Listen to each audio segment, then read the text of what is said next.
de vie. Donc l'équipe technique va nous aider pour le retour, n'est-ce pas, du côté du studio. Voilà, Seigneur, merci pour ta grâce, pour ta fidélité, ton amour. Merci pour ta bonté. Merci pour l'œuvre que tu accomplis au milieu de nous, Seigneur. Et nous voulons te dire merci pour ta foi, la foi que ton esprit, Seigneur, nous inspire. Nous voulons nous exposer à ta lumière, Adonai, Dieu d'Israël. Au nom de Yeshua, Dieu de gloire, Dieu d'Abraham, nous te prions, Père de gloire. Amen. Bonsoir tout le monde. Quelle joie, on peut lire sur vos visages la joie de l'esprit. Alléluia. Effectivement, frères et sœurs, vous qui nous suivez depuis chez vous, nous sommes très très joyeux, très très heureux. Il n'y a pas de mots pour exprimer, mes amis, notre gratitude, notre reconnaissance envers le Seigneur pour toutes ces belles choses qu'il nous permet de vivre. Nous bénissons d'abord le Seigneur pour la mission d'hier. Nous étions à Amsterdam. Et merci à tous les frères et sœurs qui nous ont accueillis, qui nous ont soutenus. Et nous n'avons pas pu rester après le programme pour pouvoir partager un repas, c'est vrai, parce que vous savez qu'il y a le programme de 19 qui se prépare et il nous fallait rentrer rapidement, n'est-ce pas? Et merci encore pour votre accueil, votre amour, que tous les frères et sœurs de la Hollande qui nous ont soutenus, hein, que Dieu soit béni pour vos vies et qu'il vous garde au nom de Yeshua. Frères et sœurs, chose, n'est-ce pas, promise, hein, chose est due, donc le Seigneur nous a bénis et nous avons une belle surprise pour vous tous qui aimez la vérité. Et David s'est retenu toute la journée pratiquement et avant de pouvoir m'annoncer cette bonne nouvelle. Eh bien, figurez-vous que nous avons la BJC. La BJC. Alors, on va nous zoomer cette Bible, mes amis, au nom de Yeshua, le mont Carmel. Alléluia, gloire à Dieu. La BJC. Regardez, frères et sœurs, la BJC est sortie. Nous avons reçu aujourd'hui un exemplaire. Et le reste viendra, le reste de la livraison sera là pour vendredi. Donc, voilà la BJC, frères et sœurs, avec 2 marqués-pages. Hein, donc, le premier marqué-page et le deuxième, voyez. Et regardez, vous pouvez, si vous le souhaitez, même appeler pour témoigner. La Bible de Jésus-Christ. Et en bas, il y a quoi, mes amis? Si on peut encore zoomer davantage. Voilà. Apocalypse 19, 10. Interdite à la vente. La BJC, regardez. Voilà. Regardez, mes amis, là, ici, là, comment c'est beau, comment le travail magnifique qui a été fourni par le Seigneur. La BJC, n'est-ce pas? Alors, vous avez le premier marqué-page. Alléluia, gloire à Dieu. Le deuxième marque-page. Gloire à Dieu. Alléluia. Et alors, on va aller à l'intérieur rapidement pour vous montrer, parce que je sais que vous avez hâte, n'est-ce pas, de la voir. Hein, et, alors, voilà. La première page. Oh là là. Gloire à Dieu. La BJC. Première page. Magnifique. Hein, on va nous aider. La deuxième page, David, si tu peux. Voilà. La deuxième page de la BJC. Le grand prêtre. Hein, le temple. Alléluia. Et troisième page, Adèle. Alléluia, gloire à Dieu. C'est magnifique. Alléluia. Voilà. Vous avez d'autres descriptions. L'hôtel des reins, le bassin des reins. Alléluia, la mer des reins. Et l'autre page, on y va. Voilà, mes amis. La chronologie des rois. La chronologie des rois et des prophètes. L'équipe va nous aider. Et ensuite, vous avez le lion de la tribu de Juda avec tous les noms de Jésus-Christ. Hein? tous les noms, le retour, mes amis, tous les noms de Jésus-Christ. Mes amis, comment c'est beau. Voyez? Donc là, vous voyez le lion là, tout en blanc là, ce sont les noms de Jésus-Christ, les différents noms, le chemin, la vérité. Voilà, on va zoomer encore si c'est possible. Et voilà. Donc magnifique, magnifique. On va y aller une autre page. Voilà mes amis. Voilà la BJC, la Bible de Jésus-Christ. On va zoomer là où c'est. On a écrit strictement interdite à la vente et produite par notre maison d'édition, notre service d'édition ANJC Productions. Hein? Et vous avez le site La Bible de Jésus-Christ qui n'est pas encore en ligne, hein, qui sera en ligne bientôt. Mes amis, magnifique, magnifique, magnifique, magnifique, magnifique. Une autre page, David. Hein? Merci mon frère. Et voilà. L'introduction. Et encore, alléluia, gloire à Dieu. Oh, c'est beau, oh, c'est beau, oh, c'est beau. La BJC, on va encore zoomer, mes amis, les frères et sœurs ne voient pas chez eux. Ils risquent de vous risquez d'avoir des problèmes avec eux. Voilà. On va rapprocher un peu la caméra, là, c'est possible. Hein. Parce que les frères et sœurs ont soif. Hein. On va changer de... Voilà. Donc, merci Mike. Parce qu'il y a une telle soif qu'ils ont besoin, même si on voit la caméra, c'est pas grave. Et alléluia, gloire à Dieu. Ils ont besoin de tout découvrir là, quand même, là, parce que là, voilà, voilà, magnifique, magnifique, magnifique. On va montrer la table voilà, tableau des abréviations. Donc là, c'est la Torah, les Nevi'im, les prophètes, et les Ketuvim. Et vous avez le Testament de Jésus. Ce n'est plus le Nouveau Testament, c'est le Testament de Jésus. D'abord, les 4 évangiles et le Testament de Jésus-Christ. Oh, mes amis, c'est délicieux, ça, c'est délicieux. On va se régaler, mes amis. Là. Hein? Alléluia. Et l'autre page, là, David, là. Oh, alléluia, gloire à Dieu. Voilà, vous avez là le sommaire, le Tanakh, les Nevi'im, les Ketuvim, le Testament de Jésus. On va montrer le sommaire là, de Genèse. Là. On va montrer la première page de Genèse. Voilà, Genèse, vous avez l'introduction. On va descendre. Voilà. Mes amis. Jesus Christ. Oh, c'est magnifique. Et on va aller de l'autre côté de la Bible. La dernière page. On va vous montrer ce qu'il y a. Voilà. Hein, donc, là, vous avez, merci, la carte. Je crois que c'est, voilà. Et puis là, vous avez la statue de Nebuchadnezzar. Hein, Nebuchadnezzar. On y va. Gloire à Dieu. Et vous avez d'autres cartes. La BJC, mes amis. On y va. Encore David, merci. Vous avez la chronologie. D'abord, la chronologie autour de Jésus-Christ. Donc, voilà. Et ensuite, à côté, vous avez la bête d'Apocalypse 13. N'est-ce pas? On va descendre un peu en dessous de la bête et des adorateurs de la bête. On va y aller. Vous avez l'armure du combattant. L'armure du combattant d'Éphésiens 6. Et à côté, vous avez le tableau de l'alphabet hébraïque. Hein? Et donc, on ne va pas tout vous montrer, bien sûr, aujourd'hui. Donc, on vous laisse l'eau à la bouche. Alléluia. Donc, quelqu'un a dû appeler. Je crois que nous avons quelqu'un en ligne. Non, il n'y a personne en ligne. Et alors, qu'est-ce que vous pensez? Qu'est-ce que vous avez à dire un peu, là, mes amis? Voilà. Adèle. En tout cas, le résultat est beaucoup plus beau qu'on ce qu'on pensait. D'accord. C'est presque un an de travail.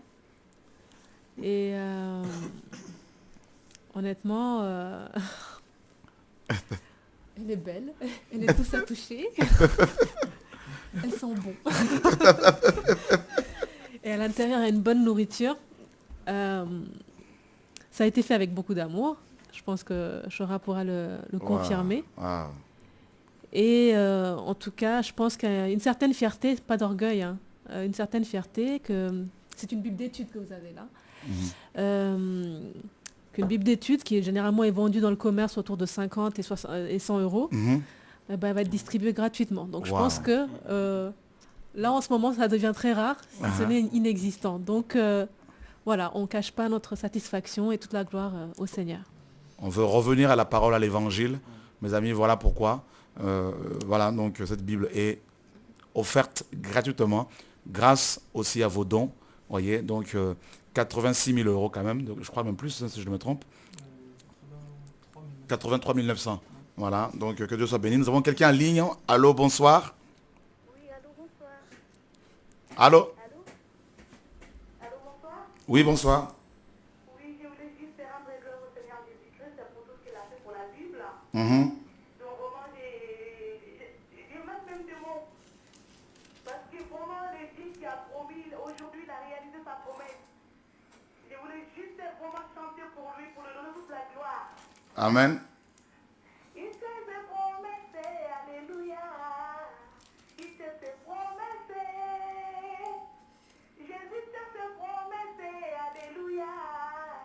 Il te fait promesse.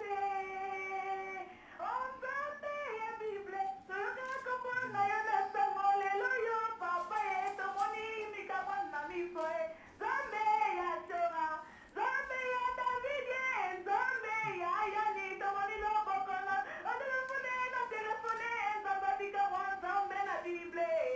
Papa est Zambé le Koumoué. Papa est Dieu tout-puissant, alléluia. C'est tout ce dont vous donnez toute la gloire parce qu'il a tenu sa promesse. Il est tellement merveilleux ce Dieu-là. J'en tremble d'avoir aujourd'hui la Bible dans nos mains. Oh Jésus, sois béni, sois élevé, sois glorifié, mon Dieu. Alléluia. Que Dieu soit glorifié, alléluia.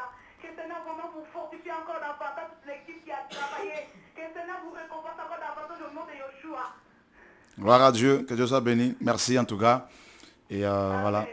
Merci Seigneur. Merci, au revoir. Donc voilà, on reste vraiment sur Jésus-Christ, le Dieu tout-puissant que nous voulons toujours adorer et que Dieu soit béni. Vraiment, ça nous fait trembler.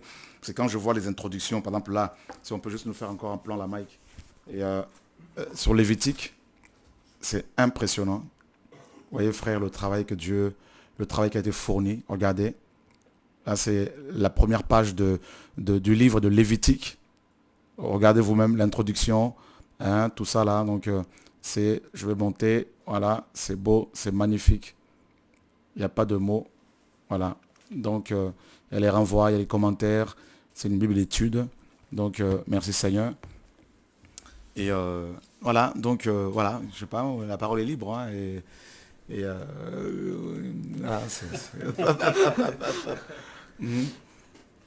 Ensuite, on va recevoir un couple qui nous vient des États-Unis juste pour ce week-end, pour le week-end. Et puis voilà, donc il n'y a pas de mots, je ne sais même plus quoi dire. Là, on n'a pas de mots. Alors aidez-nous, appelez et parlez, s'il vous plaît. Oh Jésus de Nazareth. Waouh. Bon, j'ai une question. Alors, tu t'attendais vraiment à ce résultat? Non, je ne m'attendais pas du tout à ce résultat. Adèle, très honnêtement, je suis choqué, agréablement surpris. Et il n'y a pas de... voilà, une Bible d'études et avec un travail aussi, avec un travail de cette qualité. Et en tout cas, merci au Seigneur et merci aussi à l'équipe de Documos. Ça, je tenais aussi à le dire parce que sans vous, ce travail n'aurait pas pu être fait. Hein, donc il faut être reconnaissant. Et voilà, parce que le Seigneur il se sert aussi des hommes. Et sans vous tous, hein, donc Yann, David, plein d'autres, Nicolas, et tous ceux et celles qui sont venus nous aider. Et vraiment, il n'y a pas de mots. Hein, il n'y a pas de mots.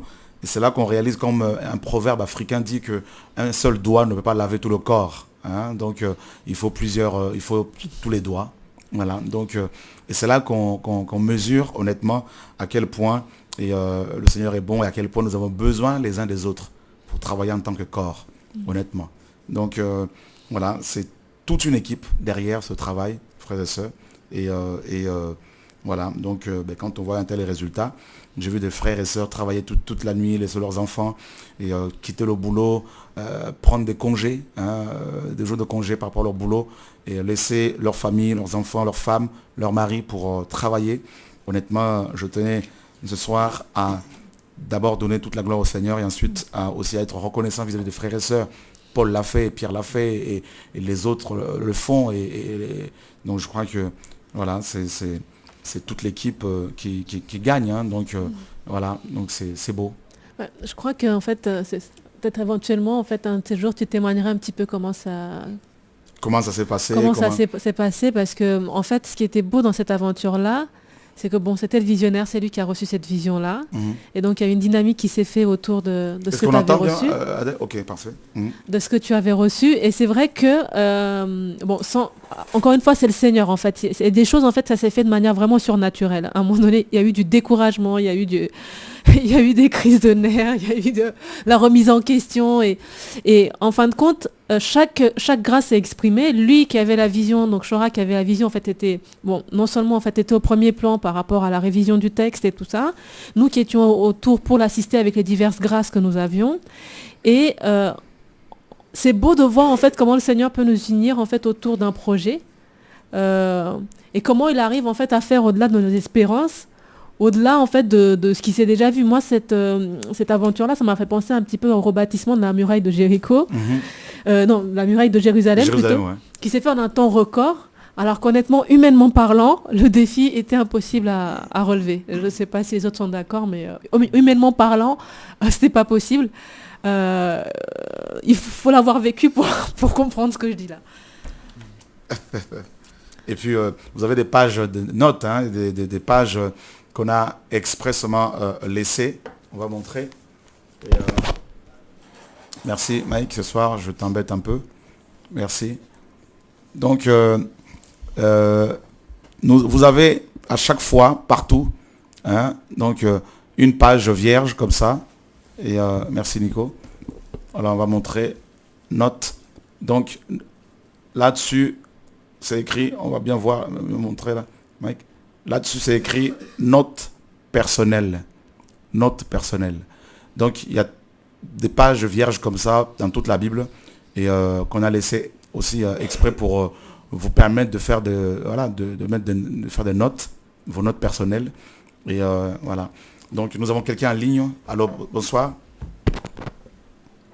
J'appelle vraiment pour rendre grâce à Dieu par rapport à cette vie de Jésus-Christ. Qu'enfin nous voyons, même si nous n'avons pas la grâce de la toucher comme vous, et on voit vraiment l'œuvre de l'esprit, combien le Seigneur s'est manifesté. Je ne cache pas ma joie parce que les bibles d'études, comme l'a dit la sœur Alain tout à l'heure, c'est très cher et en plus des plans finis comme celle qui est arrivante au moment que le Seigneur a inspiré vraiment. Je pense que même dans le commerce, on n'en trouve pas d'identique et juste le fait d'avoir vu tous ces dessins de chez moi, de voir vraiment, d'essayer de lire parce que pendant que les images passaient, j'étais en train de désirer lire ce qui était écrit et je vois combien les entêtes étaient précises, étaient waouh. Et je bénis le nom de Dieu et je bénis encore le Seigneur de ce qui vous a inspiré pendant ce temps et de ce qu'encore il a permis que des frères et sœurs soutiennent vraiment ce projet et on voit que c'est la main de Dieu et je veux glorifier son nom et je le prie encore de vous bénir dans tout ce que vous allez entreprendre en fait avec lui et que son esprit continue à vous conduire et que son nom seul soit glorifié au nom de Jésus-Christ de Nazareth. Merci, merci, voilà. Merci, au revoir. Donc vous pouvez, hein, comme vous le savez, appeler pour partager ensemble notre joie. Et voilà, c'est immense, c'est immense. Voilà, c'est Nico. Comme je le disais tout à l'heure, en fait, en voyant ça, on a l'impression d'avoir une vraie Bible, mais en fait, justement, c'est une vraie Bible. En fait, ça fait bizarre de voir ce qui était pour nous que des papiers, des fichiers textes, des trucs comme ça sur lesquels on travaillait. Et maintenant de voir que ça rend une aussi belle qualité, d'avoir le truc concret entre les mains, ça fait quelque chose, ça fait plaisir. Parce que c'est vraiment un beau travail. C'est vraiment un beau travail. C'est une très belle qualité. Ça fait plaisir de voir tout ça. Allez-y, tiens, tu veux prendre le micro? Moi, comme je t'ai dit tout à l'heure, quand je l'ai ouvert, j'ai eu un peu les larmes aux yeux parce que c'est vrai que c'est beau. C'est beau. J'ai même eu l'imprimeur au téléphone. Et je lui ai dit que mais franchement, je m'attendais pas à ça. Je lui ai dit sincèrement, quand j'ai été, parce que même au niveau des pages, il m'avait dit bon, ça sera peut-être pas les blanches, ça sera un peu... Et là, quand je vois c'était tout blanc, je lui ai dit mais vous m'avez mis des pages blanches. Il fait bah ouais, on a réussi à en avoir. J'étais content, vraiment content. Et c'est vraiment beau, c'est bien fait, la mise en page. En fait, il n'y a pas de mots, parce que c'est beau. Voilà. Ouais. Que Dieu soit béni. Non, c'est vrai que ça a été un travail en tout cas très très intense. Et on a hâte de la voir aussi entre les mains, de pouvoir travailler avec, de pouvoir la lire. Et en tout cas personnellement, ce que j'aurais pu apprendre par rapport au travail sur la Bible aussi, c'est les leçons qu'on a tirées aussi au travers de tout ce travail. C'est vrai que ça fait presque un an qu'on est dessus. Et c'est merveilleux de voir à quel point en fait le Seigneur dirige tout. Et on voit des gens qui révisent des Bibles, ça dure 5 ans, 10 ans parfois. Et nous, on a un peu travaillé, je dirais, dans ce que j'appelle le chaos du Saint-Esprit. C'est-à-dire que nous, on est complètement perdus, et le Seigneur, lui, sait où on va. Nous, on est complètement paumés. Des fois, on restait bloqués, on était là, bon, on n'a pas de solution, qu'est-ce qu'on fait? On se grattait la tête. Je sais avec Nicolas, et que ce soit aussi, je parle du frère aussi Samuel ou David, où on a passé du temps sur la mise en page et tout ça, sur vraiment les...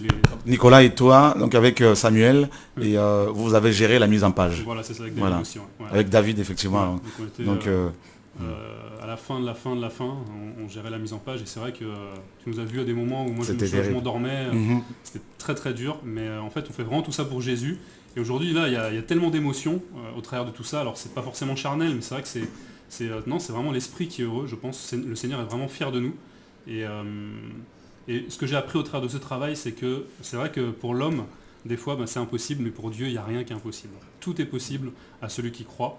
Et c'est assez extraordinaire de voir quelque chose. Je me souviens, il y a un peu plus d'un an, quand tu nous avais dans le bureau annoncé, le Seigneur a demandé à ce qu'on fasse une révision de la Bible. Franchement, j'ai regardé, j'ai fait bon.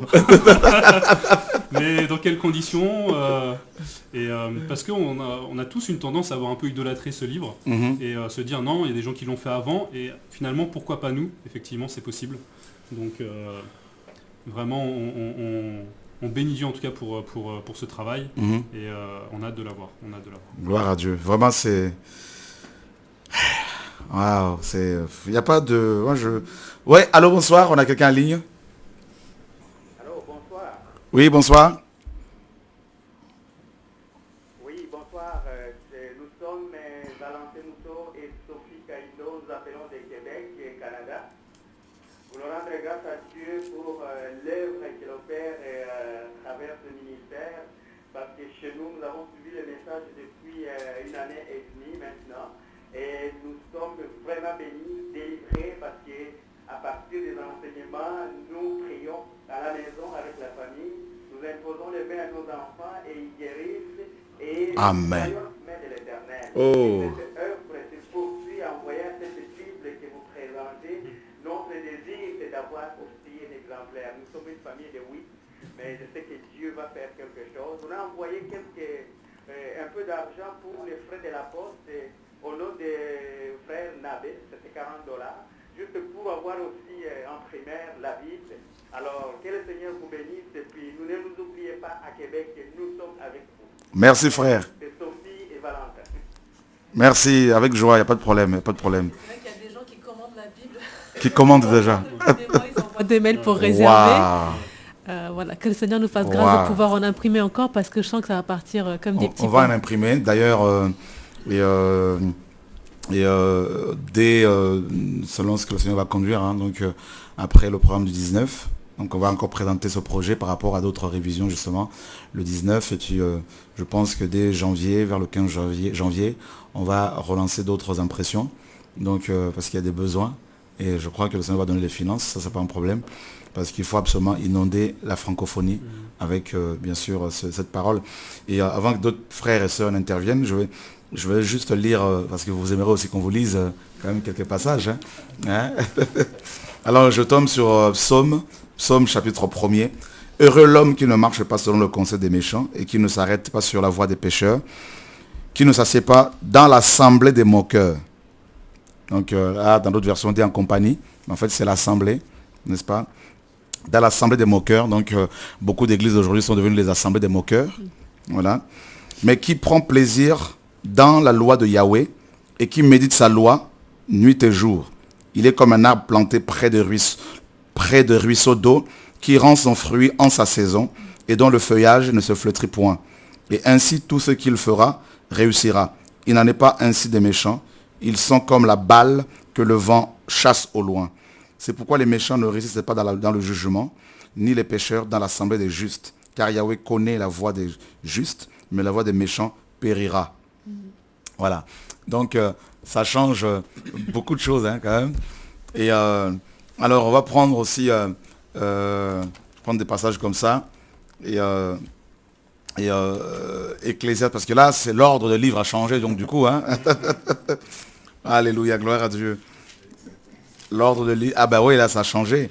L'ordre de livre a changé. Mais pourquoi justement ça a changé? Pourquoi ça a changé? Pourquoi ça a changé? Parce que tout simplement, nous avons voulu, c'est le retour à la parole. Donc nous voulons revenir aux sources. Et dans le Tanakh, justement, la Bible hébraïque, les livres sont classés selon... en fait, nous avons respecté l'ordre de livres dans le Tanakh, tout simplement. Donc, et concernant le testament de Jésus. Concernant le testament de Jésus, justement. Et pourquoi nous avons... D'ailleurs, on va le montrer d'abord. Alléluia, gloire à Dieu.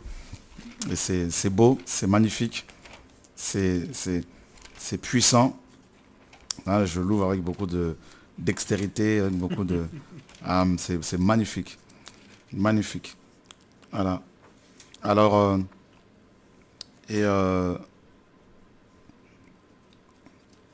donc, Actes des Apôtres, début de la période de la Nouvelle Alliance, voilà, c'est parfait.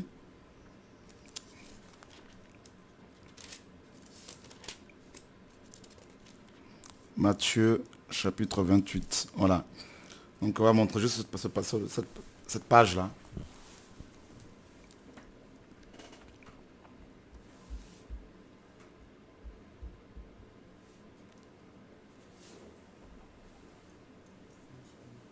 Et là où on a mis fin de la loi mosaïque. Je crois que c'est quelque part là. Voilà, tout en haut.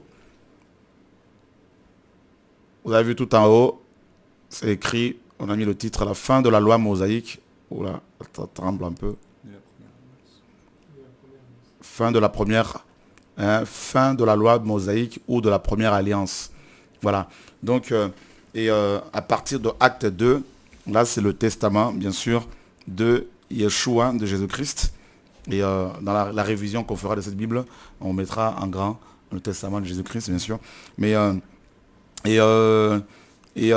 pourquoi le testament de Jésus-Christ? Parce que tout simplement, ce que nous avions, c'est que certains appellent aujourd'hui le Nouveau Testament, n'est pas le Nouveau Testament, justement, parce que si on parle du Nouveau Testament, forcément, il y a un Ancien Testament. Donc, la première alliance n'était pas du tout un testament dans la mesure où les animaux, n'est-ce pas, qu'on sacrifiait, ne nous ont rien légué, n'étaient pas des testateurs, parce que pour qu'il y ait un testament, il faut que la mort du testateur soit validée, selon Hébreux chapitre 9. Donc la première alliance n'était pas un testament. Par contre, la nouvelle alliance est à la fois alliance et testament, parce que la mort du testateur, donc Yeshua, a été bel et bien constatée. Donc c'est pour cela que, à partir de Acte 2 jusqu'à Apocalypse, ce n'est pas le Nouveau Testament, c'est le testament de Jésus-Christ. Il nous a légué un testament. Et c'est quoi ce testament? Il a dit aux apôtres, je vous laisse ma paix, je vous donne ma paix. Donc on voit dans ce testament, on voit d'abord la paix qu'il nous a laissée. on voit aussi la vie éternelle. Hein, donc celui qui croit en Yeshua reçoit la vie éternelle. Donc c'est un testament. Voilà. On a reçu beaucoup de choses. Hein, donc nous sommes bénis de toutes sortes de bénédictions dans les lieux célestes en Christ. Donc c'est aussi un testament. Voilà. Donc la guérison, un testament. La délivrance, un testament. Tout ça. Donc c'est la Nouvelle Jérusalem. Vous voyez, donc c'est pour cela que c'est le testament de Jésus-Christ. Donc ça change beaucoup de choses. Voilà. Nous avons quelqu'un en ligne. Allô, bonsoir. Oui, bonsoir, frère Chora, c'est frère Grégory de Sarrebourg. Grégory, bonsoir, ouais. Oui, je voulais vous appeler pour vous encourager et pour donner toute la gloire au Seigneur parce que c'est un travail formidable. Amen.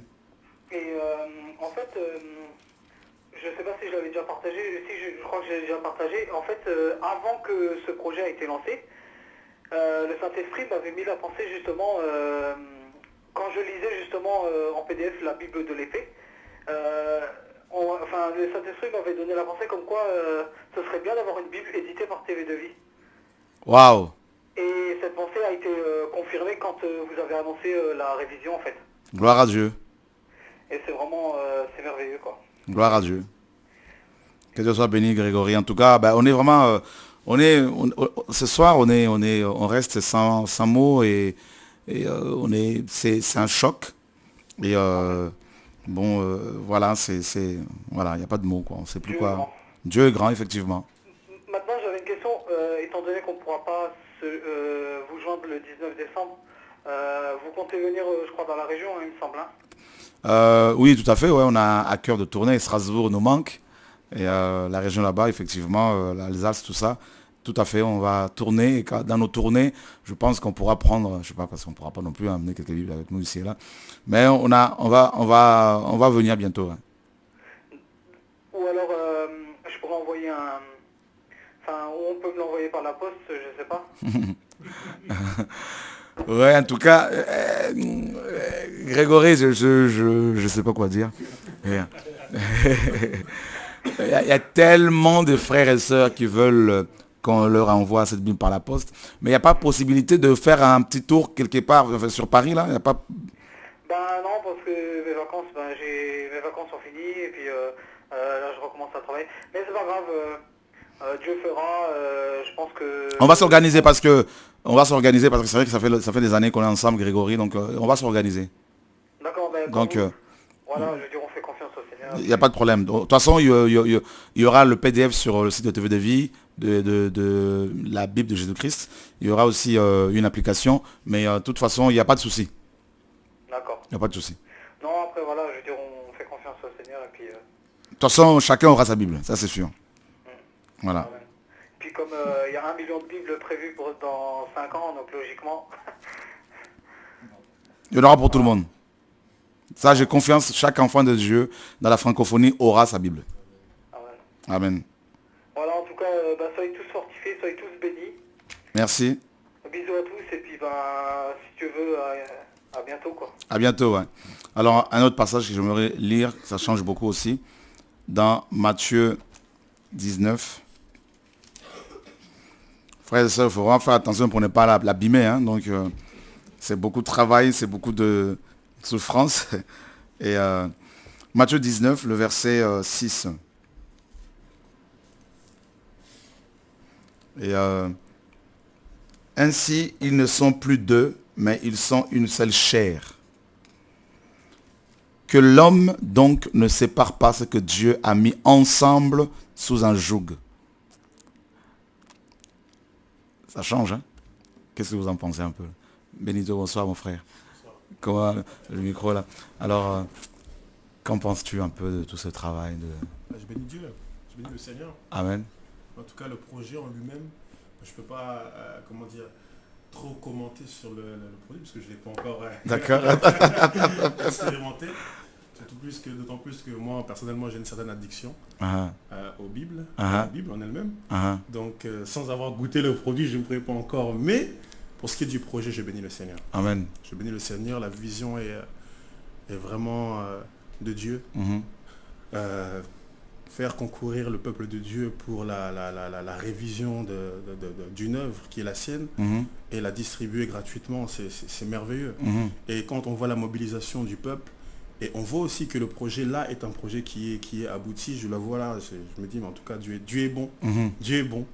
Maintenant j'attends de lire pour... T'inquiète pas, tu vas pouvoir la dévorer. Voilà, comme a dit Jérémie, j'ai recueilli ta parole, je les ai dévorés. Bon, Amen. Voilà.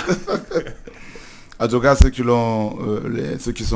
sont venus travailler pour cette révision, beaucoup ont témoigné comment ils étaient, tous en tout cas, comment le Seigneur les a surpris de voir ce travail. Et il n'y a pas de... C'est glorieux, c'est encourageant, ça nous encourage. Et voilà.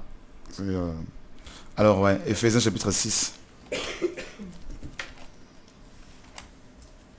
Mais justement, je te laisse le soin de trouver ce passage. Éphésiens chapitre 6. L'ordre a changé, Benito. Je vais me battre là. J'ai la page. Ouais. C'est moi, on va découvrir le... Paul étant Éphèse, beaucoup plus tôt. Oula, tu vas pas déchirer les feuilles là. Ouais. Je fais attention là, c'est beau. 840. C'est après Romain, mais Romain c'est... Voilà, ça a changé. Là, on a changé parce que c'est classé selon l'ordre de rédaction. Là, dans le Testament de Jésus-Christ, les livres ne sont pas classés, sont classés en fonction de la date de rédaction, effectivement, non en fonction du volume, comme c'est le cas dans beaucoup de Bibles. Donc la première épître, bien sûr, c'est Jacques. Et donc Éphésiens 6. Éphésiens 6. Nous y sommes. Voilà, Éphésiens chapitre 6, verset 1er. Éphésiens 6, verset 1er, la parole dit ici, enfants, obéissez à vos pères et à vos mères. Dans ce qui est selon le Seigneur, car cela est juste. Honore ton père et ta mère, c'est le premier commandement avec une promesse, afin que tout aille bien pour toi et que tu vives longtemps sur la terre. Ok, c'est bon. En fait, dans beaucoup de Bibles, justement, merci, on a mis afin que tu sois heureux. En fait, c'est pas vraiment ça. Afin que tout aille bien pour toi. Donc, donc obéissez à vos pères et à vos mères. Donc, c'est comme dans la Martin aussi. Et ça, j'ai trouvé ça aussi pas mal. Parce qu'aujourd'hui, le mot parent ne veut plus dire quelque chose, grand chose. Parce que ça peut être deux hommes, ça peut être deux femmes. Et voilà. Mais là, Martin a vraiment mis l'accent sur le fait qu'il y ait qu'une famille, c'est vraiment l'homme et la femme comme Dieu l'a prévu. Donc obéissez à vos pères et à vos mères. Et afin que tout aille bien pour vous. N'est-ce pas? Donc, et ça, c'est magnifique. Et c'est vraiment ce que le grec aussi veut dire. Et là, Second a mis tout de suite afin que tu sois heureux. Et alors que c'est vraiment pas ça. Il y a autre chose aussi dans Matthieu chapitre 5. Et il y a plein de choses de toute façon que les frères vont découvrir. Et Matthieu chapitre 5. Et, alors, nous lisons à partir du verset 1er, donc je vais lire. Et on va prendre la personne tout à l'heure qui est en ligne. Voyant la foule, Jésus monta sur la montagne. Puis s'étant assis, ses disciples s'approchèrent de lui. Puis, ayant ouvert la bouche, il les enseigna de la sorte. Bénissons les pauvres en esprit. Alors là, dans nos Bibles, on a mis heureux, nos Bibles en français. Et c'est pas ça. Donc ça, on avait vu sûrement à la dernière minute pratiquement. Donc c'est pas ça, c'est pas heureux. Donc c'est béni. Même la King James en anglais a mis blessed. Donc et bénissons les pauvres en esprit, car le royaume de Dieu est à eux. Bénissons ceux qui pleurent, car ils seront consolés. Bénissons les humbles, car ils hériteront la terre. Bénissons ceux qui ont faim et soif de la justice, car ils seront rassasiés. Bénissons les miséricordieux, car ils obtiendront miséricorde. Bénissons ceux qui sont purs de cœur, car ils verront Dieu. Bénissons ceux qui procurent la paix, car ils seront appelés enfants de Dieu. Bénissons ceux qui sont persécutés pour la justice, car le royaume des cieux est à eux. Bénis serez-vous lorsqu'on vous outragera, qu'on vous persécutera et qu'on dira faussement de vous toutes sortes de mal à cause de moi. Réjouissez-vous et soyez dans l'allégresse, parce que votre récompense sera grande dans les cieux, car c'est ainsi qu'on a persécuté les prophètes qui ont été avant vous. Wow. Et là, tu as vu comment c'est... T'as vu le waouh là? C'est différent. Ben voilà, Benito, tu vas te régaler. Que être outragé, être persécuté, c'est une bénédiction. Donc ça casse le message de la prospérité, exactement, mes amis. Et c'est de la prospérité que prêche, l'évangile de la prospérité que prêche ces charlatans. Exactement. Donc là, le Seigneur en fait a défini ce que c'est la vraie bénédiction. Amen. C'est être persécuté. C'est être miséricordieux, c'est être outragé, donc être accusé faussement. Et c'est ça la vraie bénédiction. Et quelqu'un qui n'est pas persécuté, qui n'est pas outragé, n'est pas béni. Il n'est pas béni. N'est pas béni. Ça mérite d'être clair. Allô, bonsoir. Allô, bonsoir. Oui. Oui, je vous appelle depuis les États-Unis. J'ai béni le Seigneur parce qu'on a de voir que la Bible de Jésus-Christ finalement sortie. Donc nous aussi, on est très heureux de voir que le Seigneur sera encore ici. On vous entend mal, hein? Oui, je disais en fait que je remercie l'Éternel pour la Bible de Jésus-Christ qui est sortie. Et je demandais à la séance tout à l'heure comment nous qui sommes loin de la France pouvons faire pour obtenir la Bible de Jésus-Christ en PDF en fait. Ok, ben Yann va expliquer, voilà. Okay. Donc là, bonsoir. Je vais vous expliquer rapidement. On est en train avec notamment Nicolas et d'autres frères, une équipe, on est en train de créer un site internet où vous pourrez, je ne sais pas si on peut zoomer justement sur mon téléphone rapidement, parce que là certaines personnes me voient peut-être, et Nicolas nous voit tapoter sur nos téléphones. On ne sait pas qu'on a des SMS, non, c'est qu'en fait on lit tout simplement. Je ne sais pas si tu vas réussir à voir. Peut-être la prochaine directement. Ouais, tiens, Benito, je vais te laisser le... Hop. Et donc voilà, en fait on est en train de développer donc un site internet où on aura le texte de la BJC. On aura aussi certains éléments graphiques comme les cartes, les différents tableaux aussi qu'on y a retrouvés. Donc on vous laissera la surprise. Le site sera en ligne. Donc voilà, donc là c'est la version simplifiée donc, de la Bible. Vous pourrez le lire sur tablette, sur smartphone et bien évidemment sur internet. On mettra aussi, donc en fait il y aura 2 sites.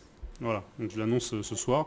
Il y aura 2 sites. Il y aura un premier site donc qui s'appellera Bible de Jésus-Christ.org où ce sera un site d'études. On pourra comparer la version de la BJC avec d'autres versions, notamment on aura le grec et l'hébreu avec le Strong aussi. Donc ce site évoluera au fur et à mesure parce qu'en termes de temps on est un peu court. Mais en tout cas ce qui est sûr c'est qu'on aura cette version avec la BJC en ligne le 19 au soir.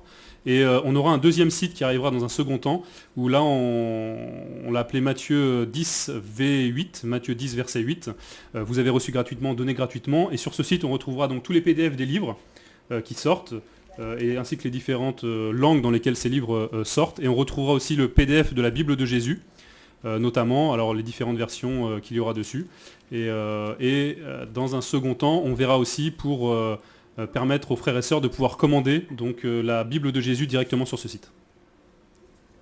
Donc voilà. Merci beaucoup. Je voulais aussi confirmer en fait, parce que je n'ai plus assez de minutes, ce que l'apôtre Joras dit la fois dernière sur de vie samedi que les autorités seront touchées.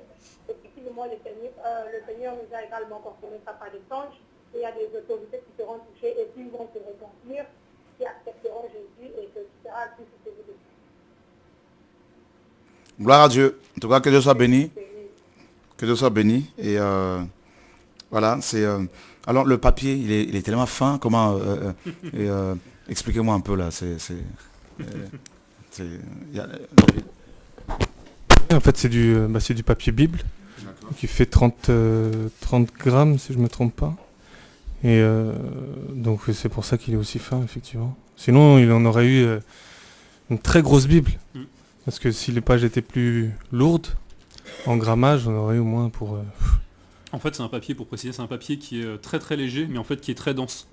Du coup, il a une faible transparence et justement l'encre tient très bien dessus.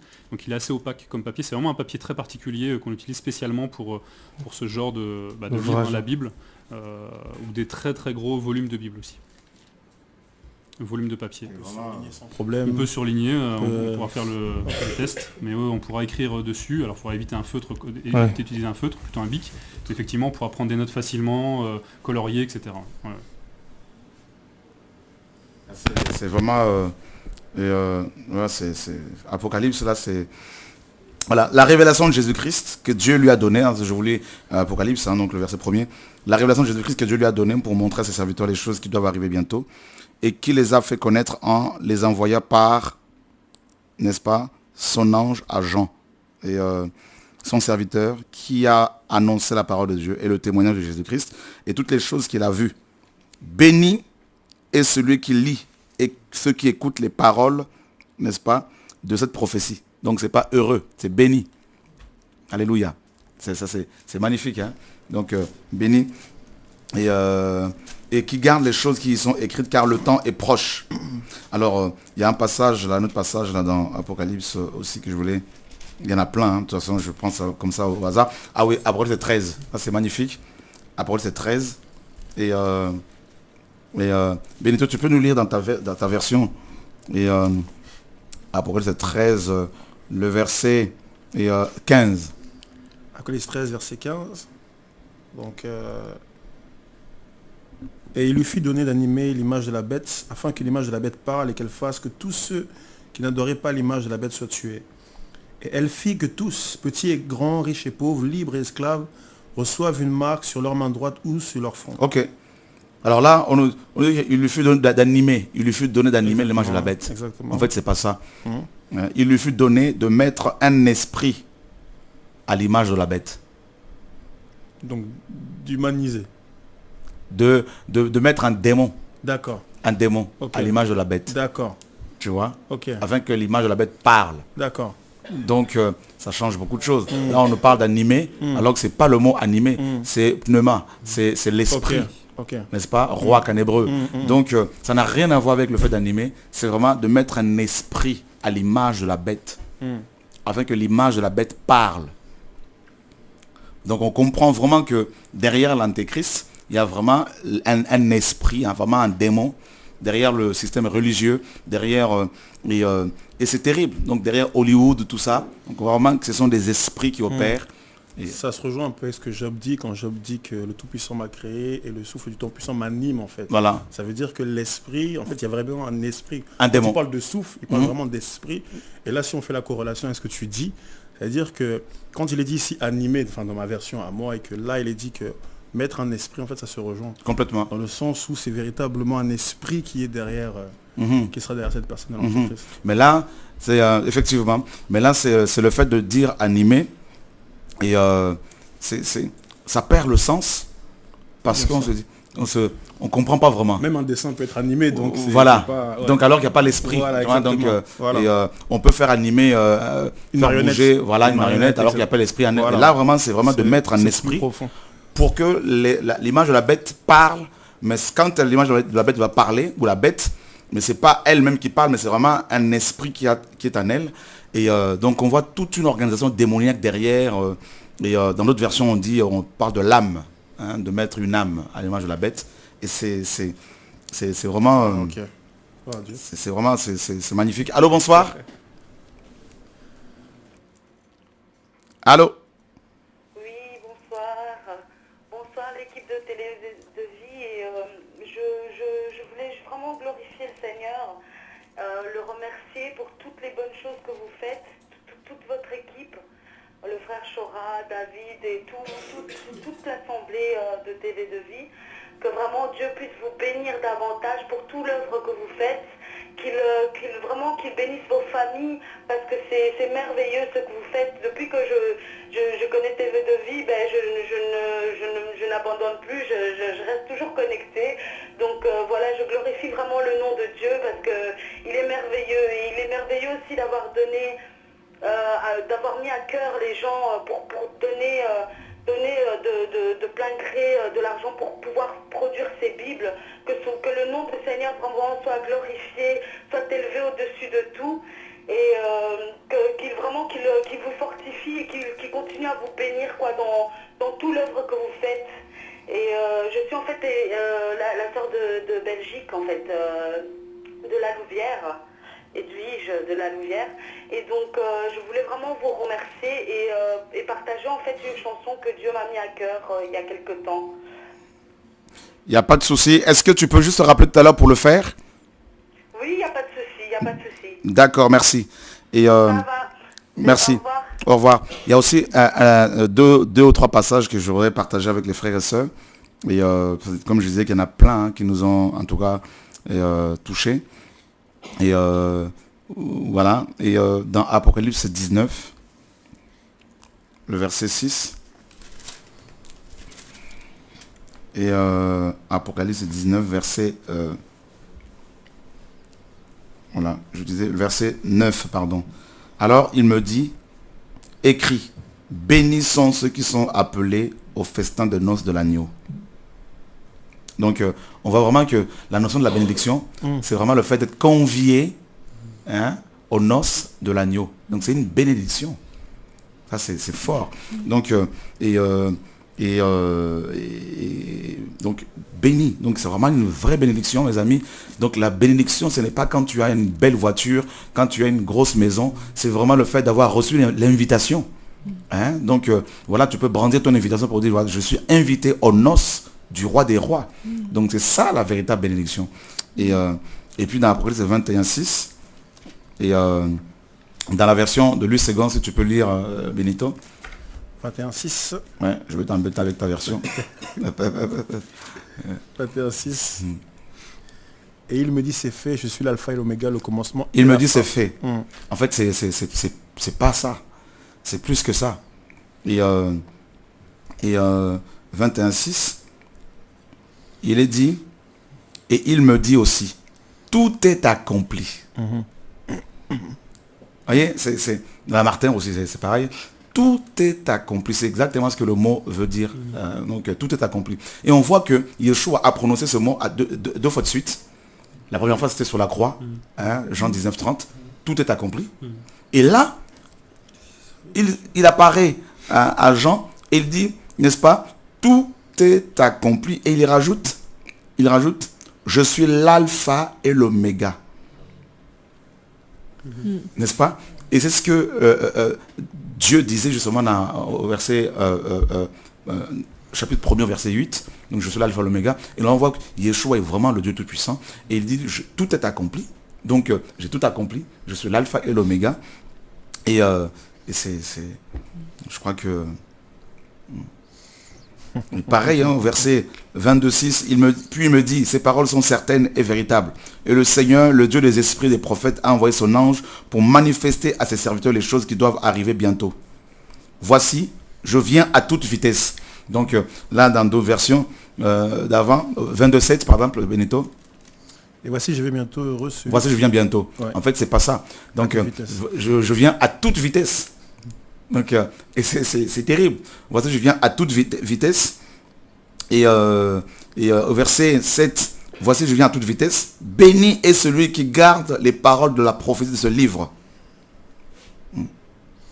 Et voilà, donc, je crois qu'il y aura un enseignement sur la bénédiction. Amen. Oui, surtout que, en fait, la notion d'être heureux et d'être béni, c'est des notions complètement différentes. Une personne qui n'a pas Christ peut se sentir aussi heureuse dans ses richesses, dans son impudicité, dans son péché, peut éprouver une forme de bonheur, en tout cas charnel, mais elle l'éprouve. Et celui, en fait, qui est dans le Seigneur, il passe par beaucoup de tribulations pour arriver dans le royaume des cieux. Cependant, il est béni. Et la Bible précise bien que la bénédiction, nous sommes bénis de toutes sortes de bénédictions spirituelles. Donc là, on peut le montrer. Voilà. L'invitation aux noces. De bénédiction spirituelle dans les lieux célestes en Christ. Donc en fait, d'abord, la bénédiction est spirituelle et concerne les lieux célestes, le royaume des cieux. Donc, cherchez premièrement le royaume de Dieu et sa justice, et toutes choses vous seront données par-dessus. Donc à chaque fois, le Seigneur, sur la bénédiction, il va toujours insister sur le côté spirituel et le royaume de Dieu, donc ce qui est céleste. Donc en fait, ça se complète. Donc c'est vraiment... Et Hervé... Ça donne du sens à ce qu'on lit, parce que quand on est des fois persécuté, on a du mal à se sentir heureux. Toutefois, on sait que l'esprit de gloire repose sur nous, et donc on est béni. On peut pleurer quand on est persécuté, on peut souffrir, voilà. Et on n'est pas, humainement parlant, on n'est pas heureux. Voilà. D'accord? Mais pourtant, nous sommes bénis. C'est une bénédiction. C'est... Si je peux dire quelque chose, la bénédiction est un privilège. Celui qui est béni de Dieu, il est privilégié. Ça veut dire que si être persécuté pour le nom de Jésus, c'est une bénédiction, ça veut dire que c'est un privilège. Et tout le monde n'a pas ce privilège. Effectivement. Donc bénissons le Seigneur d'être persécuté pour son nom. Amen. Parce que ça veut dire que Dieu nous aime. Amen. Il y en a qui sont plus bénis que d'autres ici. En tout cas, Paul était beaucoup béni.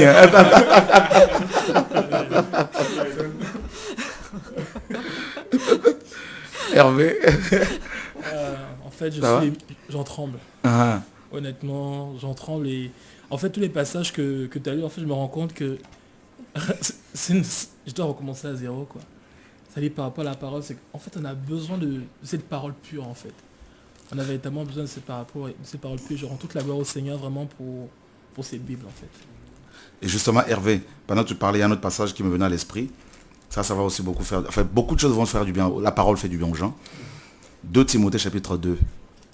Et 2 Timothée chapitre 3, justement. Voilà. L'ordre a changé, donc il faut s'habituer de nouveau. Parce que là, on voit Timothée, pour 1 Timothée. En plus, ensuite, c'est 1 Pierre au milieu. Là, on recommence tout à zéro. Hein. On repart à l'école, là, Nicolas. Tu disais donc, 2 Timothée, voilà. 2 Timothée, chapitre 3. Regardez bien, frères et sœurs, écoutez bien. Or, sache ceci. Sache ceci que dans les derniers jours, il surviendra des temps difficiles. Car les hommes seront idolâtres d'eux-mêmes, amis de l'argent, fanfarons, orgueilleux, blasphémateurs, rebelles à leurs parents, ingrats, irréligieux, sans affection naturelle, sans fidélité, calomniateurs, intempérants, cruels, haïssant les gens de bien, traîtres, emportés en feu d'orgueil, amis des voluptés, plutôt qu'amis de Dieu. C'est ça qui change. Hein? Voilà, je vais relire. Traîtres, emportés en feu d'orgueil, amis des voluptés plutôt qu'amis de Dieu. Amis des voluptés plutôt qu'amis de Dieu. Donc, et ça c'est fort. Et dans nos versions, c'est écrit quoi? L'autre version là, qu'on a toujours eu. Aimant le plaisir plus que Dieu. Aimant le plaisir plus que Dieu. En fait, c'est pas ça. Et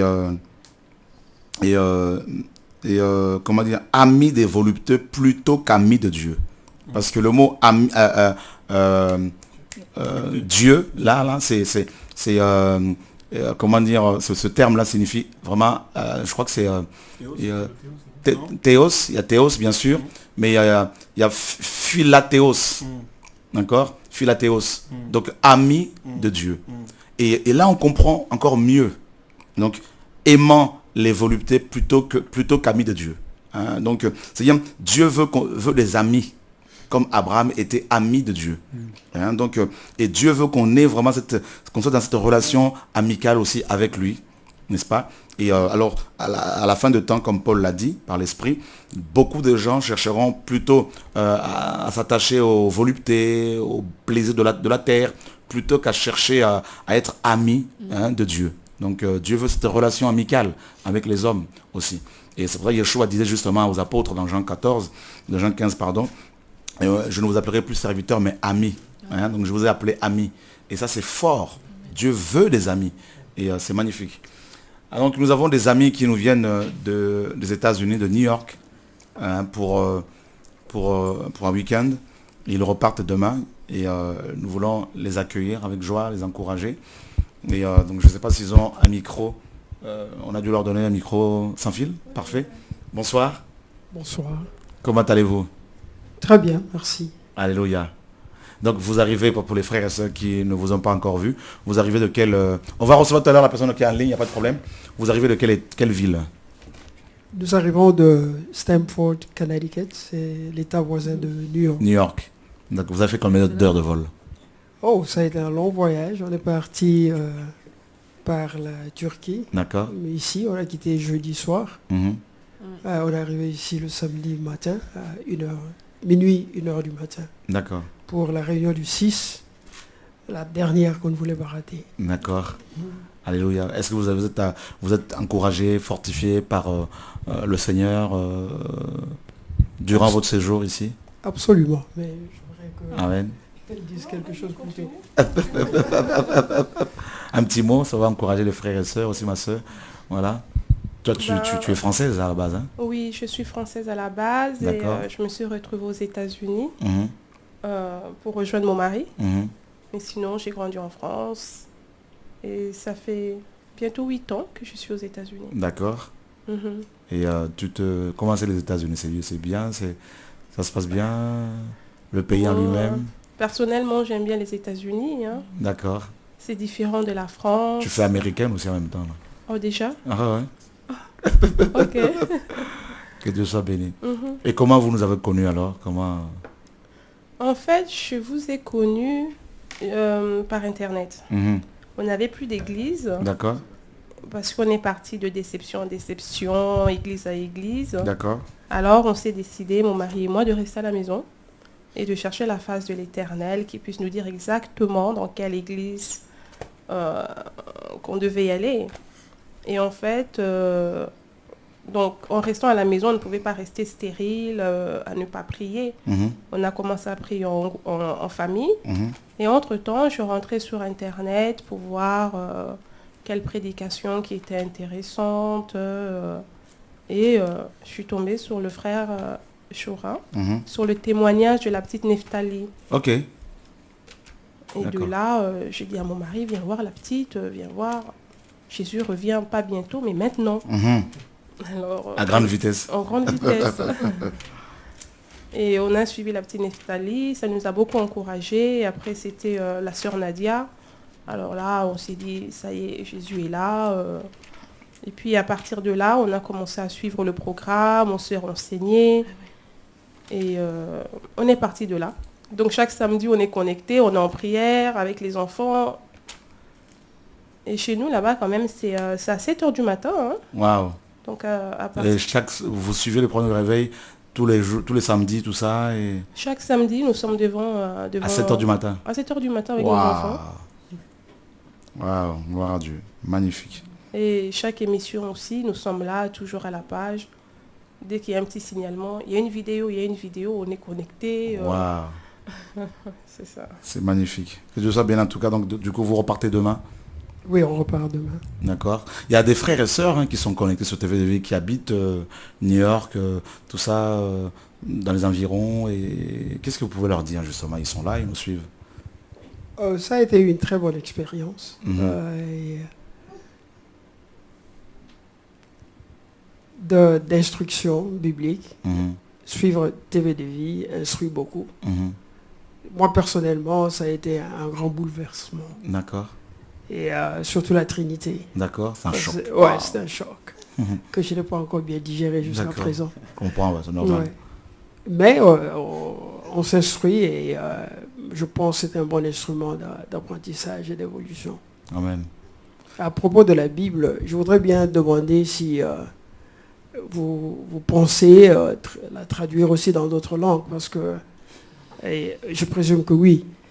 Et je pense que vous en avez fait l'expérience. Essentiellement, l'élément clé de cette révision, ce sont des mauvaises traductions.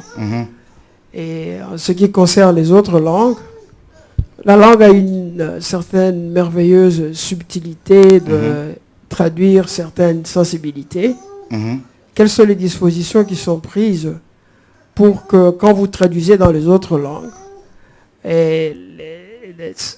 l'élément qu'on a voulu éviter à partir des traductions précédentes ne se reprennent pas, quoi. Ces erreurs des traductions herméneutiques telles que le message soit perçu authentiquement. Quelles sont les dispositions qui sont prises? On a beaucoup, pendant cette traduction, cette révision, on a beaucoup regardé les textes originaux. Mais nous avons, c'est vrai aussi à cœur, ça viendra, de la traduire dans d'autres langues. C'est dans la vision, effectivement, dans la pensée. En tout cas, plusieurs précautions sont prises pour éviter justement que certaines erreurs se glissent, donc, comme c'était le cas. Et ce qu'il faut savoir, c'est que beaucoup de traducteurs n'étaient pas du tout convertis. C'était des théologiens simplement, des vrais théologiens, des gens qui n'avaient pas vécu une rencontre personnelle avec le Seigneur. Et comme l'a été, par exemple, Martin, qui a traduit la Bible de Martin, qui a vraiment vécu une rencontre avec le Seigneur. Et beaucoup n'étaient pas vraiment convertis. Donc c'était comme un métier pour eux, de traduire la Bible, tout ça pour se faire de l'argent. Et donc du coup, une des précautions, c'est vraiment le fait de regarder aux textes originaux, c'est-à-dire l'hébreu, le grec, et de regarder aussi aux textes majoritaires, qui sont des textes reçus, des textes qui sont épurés de toute erreur. Et voilà, donc, et la comparaison, c'est avec d'autres textes, d'autres Bibles, comme la Bible de l'épée, de Calvin de 1540, si je ne me trompe. Voilà. Et, mais comme tu parles couramment l'anglais, pourquoi pas traduire cette Bible en anglais. Donc, il y a un problème, parce que apparemment, les traductions devraient partir des textes originaux qui ne sont pas écrits dans des langues que nous maîtrisons tous. Vous avez besoin des gens qui connaissent d'abord ces langues-là pour en produire une traduction fidèle et qui connaissent aussi les langues présentes, parce que toute interprétation est en fonction d'une culture qui varie selon l'espace et le temps. Et on a besoin des spécialistes aussi qui s'y connaissent en ces langues-là pour donner de traduction. En tout cas, si tu as à cœur de traduire ça en anglais, on pourra en parler, il n'y a pas de souci. Ok, merci bien. Alléluia. Il n'y a pas de souci. On a quelqu'un en ligne, l'équipe? Non? Et Adèle? Découvert dernièrement en écrivant un article par rapport aux Bibles. Vous savez, les maisons de la Bible, en fait, toutes les maisons qui éditent les Bibles les plus courantes. Hein, d'accord, les plus répandues. Ouais. Les plus répandues. En fait, à la tête de ces maisons-là, en fait, avant qu'une Bible ne sorte, en fait, elles sont validées en fait, par un conseil œcuménique. D'accord, ça je ne savais pas. Elles sont validées par un conseil œcuménique, donc ce qui fait que ça va être validé par des obédiences protestantes, catholiques, orthodoxes, etc. Ah bon? Ce qui explique notamment en fait que c'est des Bibles qui font finalement consensus et que, en fin de compte, qui dit œcuménique, en fait, ce qui fait que tout le monde est à peu près content. D'accord. Voilà, donc en fait, c'est ce qui explique en fait des fois pourquoi il y a certains choix de mots qui ont été faits et pas d'autres. Ok. Voilà. Je comprends. Voilà, donc en fait, c'est des conseils œcuméniques en fait, à la tête de ces sociétés bibliques. Bibliques, et qui financent bien sûr forcément. Donc voilà, ces sociétés sont... Et c'est très opaque. Honnêtement, on était en train de travailler sur ça avec les Docimos, puisqu'il y a un Docimos qui sort, donc je pense au mois de janvier maintenant, on va expliquer un petit peu comment ça s'est passé cette révision de la Bible. On a voulu s'intéresser pour savoir qui sont ces sociétés bibliques, qui les gèrent, qui les organise, comment ça se passe. Très difficile en fait à percer, un petit peu, c'est assez mystérieux. D'accord. Mais c'est vrai que quand on a su en fait que c'était déjà validé par un conseil de sages, mais œcuménique, ça explique beaucoup de choses en fait par rapport aux ajouts. Et ça, tu ne savais pas non plus, Benito, hein? Par rapport aux ajouts, par rapport aux suppressions et par rapport à certains choix de mots dans la traduction. Vous avez découvert ça quand, Adèle? Il y a quelques semaines. Mais vous vous rendez compte, frères et sœurs, avant qu'une Bible ne sorte, il faut qu'elle soit validée par un conseil œcuménique. Donc nous comprenons pourquoi aussi le Seigneur nous a demandé de faire ces révisions. Et nous comprenons aussi pourquoi la Bible de Martin est aussi rejetée. Autant rejetée, détestée dans beaucoup de librairies soi-disant chrétiennes. Hein. Donc on comprend mieux les choses. Hein, donc en fin de compte, de nos jours, ça ne veut pas dire grande chose en fait une Bible catholique et protestante. Sauf que les catholiques vont avoir les livres apocryphes, mais sinon dans le reste, en fait, une Bible protestante conviendrait très bien aussi à un catholique et il se sentirait pas trop lésé. Voilà. C'est grave, mes amis, ce qui se passe. Et que Dieu nous garde. En tout cas, nous avons quelqu'un en ligne. Allô, bonsoir. Allô, bonsoir. Oui, allô, bonsoir. Je suis de Lyon. C'était pour poser une question. D'accord. C'était pour demander pour la Bible. Est-ce que pour ceux qui ne voient pas bien, il y aura la Bible avec des plus gros caractères? Oui, déjà celle qui est sortie, Yann. Oui, celle qui est sortie déjà a une police de caractère assez importante. Donc logiquement, elle sera très agréable à lire. Donc normalement, il ne devrait pas y avoir de soucis. Donc le caractère est assez grand, hein, déjà avec celle qui vient de sortir là, je pense que ceux qui ont des problèmes de vue n'auront vraiment pas de difficulté à la lire. Mais toutefois, oui, bien sûr, hein, tout est possible, hein, en tout cas, en fonction des besoins. Je crois qu'on va élargir la vision afin que tous les enfants du Seigneur, tous les enfants de Dieu, soient, fournis, soient satisfaits et accèdent à cette parole. Voilà. Merci. J'ai 13 ans. On vous attend à Lyon. Hein. Avec joie. À Lyon, on y sera le 4 décembre, le 4 janvier, on y sera. On attend. Gloire à Dieu. Alors, dans Job 33, 14, justement, est-ce que tu peux nous lire Job, Hervé, 33, 14? S'il te plaît, dans ta version, la seconde. Hein, la seconde. Et Job 33, 14. Donc, comme ça, les frères sauveront un peu les différences qu'il y a à chaque fois. Job chapitre 33. Verset 14. Verset 14.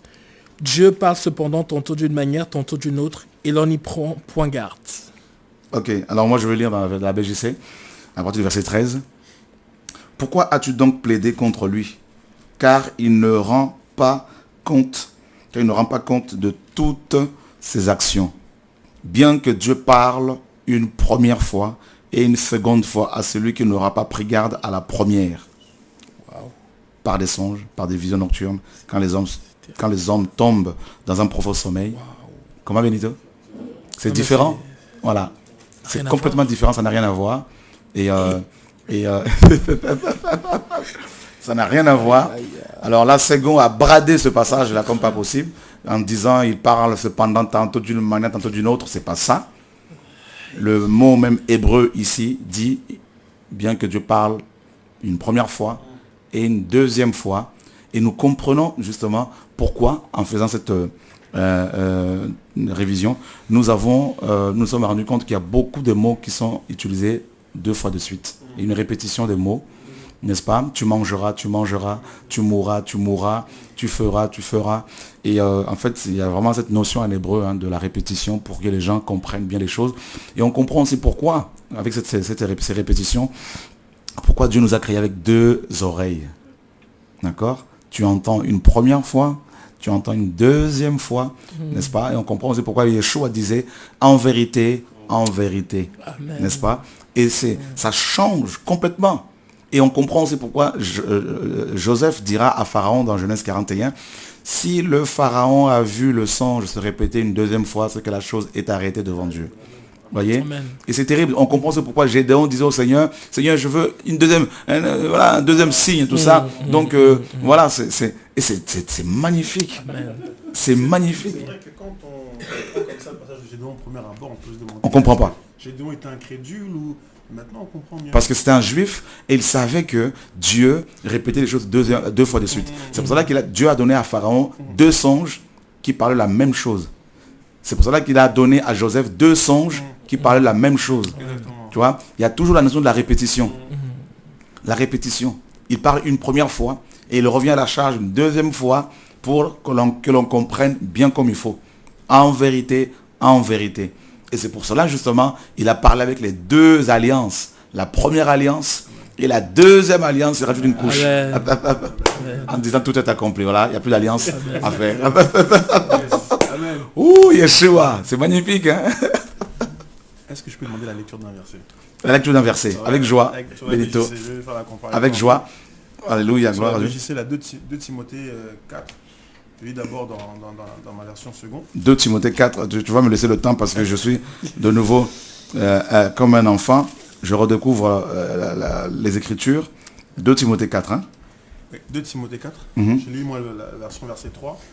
Donc il est dit ici, car il viendra un temps où les hommes ne supporteront pas la saine doctrine, mais ayant la démangeaison d'entendre des choses agréables, ils se donneront une foule de docteurs selon leurs propres désirs, détourneront l'oreille de la vérité et se tourneront vers les fables. Ok, ouais, je vais lire dans la BJC. Car il viendra un temps où les hommes ne supporteront pas la saine doctrine, mais aimant qu'on leur chatouille les oreilles par des discours agréables, ils chercheront des docteurs qui répondent à leurs désirs.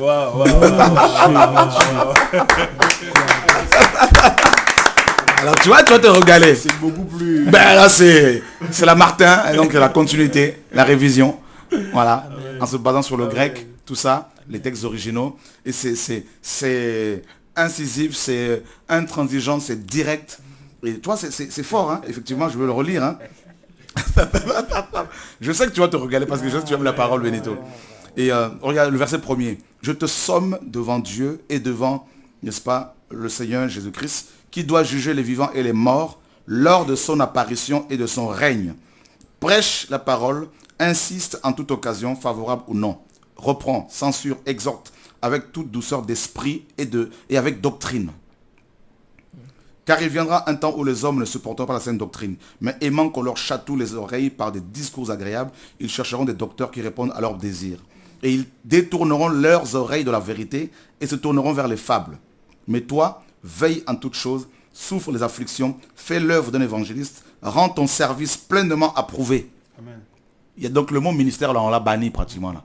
Parce que plutôt service, là. Serviteur au lieu de ministre, parce que ça nous a trop gonflé là. Ministre de Dieu, nous sommes serviteurs. Surtout que ce passage-là est employé par beaucoup de méga-churches. Complètement, tu te rends compte. Pour dire que la parole déclare qu'il faut bien remplir son ministère. Tu te rends compte. Donc c'est complètement, ça n'a rien à voir. Ça n'a rien à voir. Et là, il fait l'œuvre d'un évangéliste, rends ton service pleinement approuvé. Donc fais en sorte que ton service que tu fais pour le Seigneur, auprès des frères et sœurs, auprès des veuves, des orphelins, soit approuvé du Seigneur et des hommes. N'est-ce pas? Ça n'a rien à voir avec le fait de remplir, numériquement. Oh, mais il parle de ça. Exactement. Oh, Jésus de Nazareth. Oh, ben je comprends pourquoi tu voulais ce passage-là. J'avais pas compris ça comme ça. Eux, ils utilisent ce passage-là pour dire qu'il faut remplir leur bâtiment. Numériquement, voilà. Non. Ah ben la BJC, frères et sœurs, va faire du bien à beaucoup de gens. Moi, ça déjà, ce que tu me dis là, ça me fait déjà du bien. Waouh, Jésus de Nazareth. Car pour moi, je m'en vais maintenant servir de libation et le temps de mon départ est proche. J'ai combattu le bon combat, j'ai achevé la course, j'ai gardé la foi. Au reste, la couronne de justice m'est réservée. Et le Seigneur, le juste juge, me la donnera en ce jour-là. Et non seulement à moi, mais aussi à tous ceux qui auront aimé son apparition. Et donc, on va retrouver partout le mot service, serviteur, tout ça. Donc, nous redescendons, mes amis, complètement, là, pour laisser toute la place au Seigneur. Et c'est... Voilà. Allô, bonsoir. Allô? Oui. Oui, bonsoir. Bonsoir toute l'équipe. Bonsoir frère Chora. C'est Tony de Marseille. Tony, mon frère. Ça va mon frère? Comment vas-tu? Très bien. Mon frère. Quand, mes frères à tous, soyez bénis. Quand tu as montré la Bible de Jésus-Christ, ça fait un moment que j'essaie de vous joindre. J'ai eu du mal. Quand j'ai vu la couverture, l'Esprit de Dieu m'a saisi. Et j'entends encore dans l'esprit 1 million de Bibles. 1 million de Bibles. 1 million de Bibles. C'est ce que l'Esprit de Dieu veut.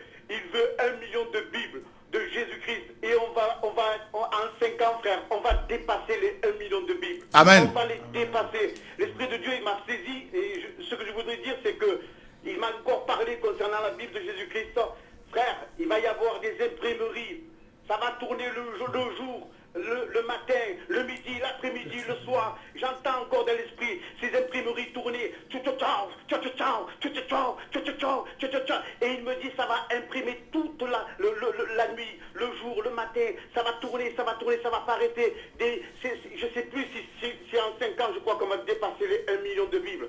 Frère, ce qui arrive là, je ne sais pas. L'Esprit de Dieu me saisit, je pleure, je vois juste la Bible quand tu la montres, là, je tremble, là, je me hâte de la prendre dans mes mains, parce que le Seigneur m'a fait prophétiser sur cette parole. Je le bénis, Dieu est puissant, Dieu est souverain, et je dis que cette Bible, elle va révolutionner toutes les nations au nom de Yahushua, notre Maître. Amen. Seigneur. Et des multitudes vont se convertir à cause de cette parole, parce qu'elle est la vérité. Et elle va faire tomber beaucoup d'écailles des yeux, et le voile qui a sur leur cœur. Je bénis Dieu, et je t'appellerai pour te dire ce que l'Esprit de Dieu m'a encore dit concernant la parole de Dieu. On va être dépassé, on va être dépassé, on va être dépassé. Frères et sœurs, je vous bénis à tous au nom de Yahushua. Je vous donne tous, je vous aime de tout mon cœur, mes frères et sœurs. Je vous donne rendez-vous le 19 décembre. La gloire va descendre. Amen. On va tous partir onctionnés pour la gloire du Seigneur Jésus. Amen. Soyez tous bénis et bonne soirée. Merci, merci Tony.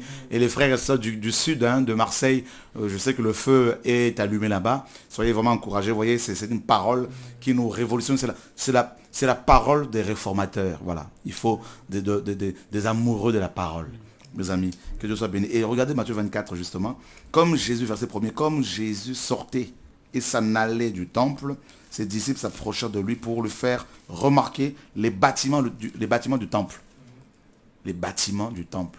Mon frère Benito, mon frère Yann, tout ça, tout le monde a dit les bâtiments du temple. Mais Jésus leur dit, voyez-vous bien toutes ces choses, je vous le dis en vérité, il ne restera pas ici pierre sur pierre qui ne soit démoli. La démolition. Ouh, je ne sais pas, nous sommes en train de découvrir des trésors, mes amis, là. Et sachez que on va encore continuer la révision, hein. Donc ça ne s'arrête pas là. Donc on va continuer encore à approfondir encore les choses, à imprimer encore d'autres, tout ça là. Et c'est... Continue la révision dans quel sens? La Bible, la révision continue.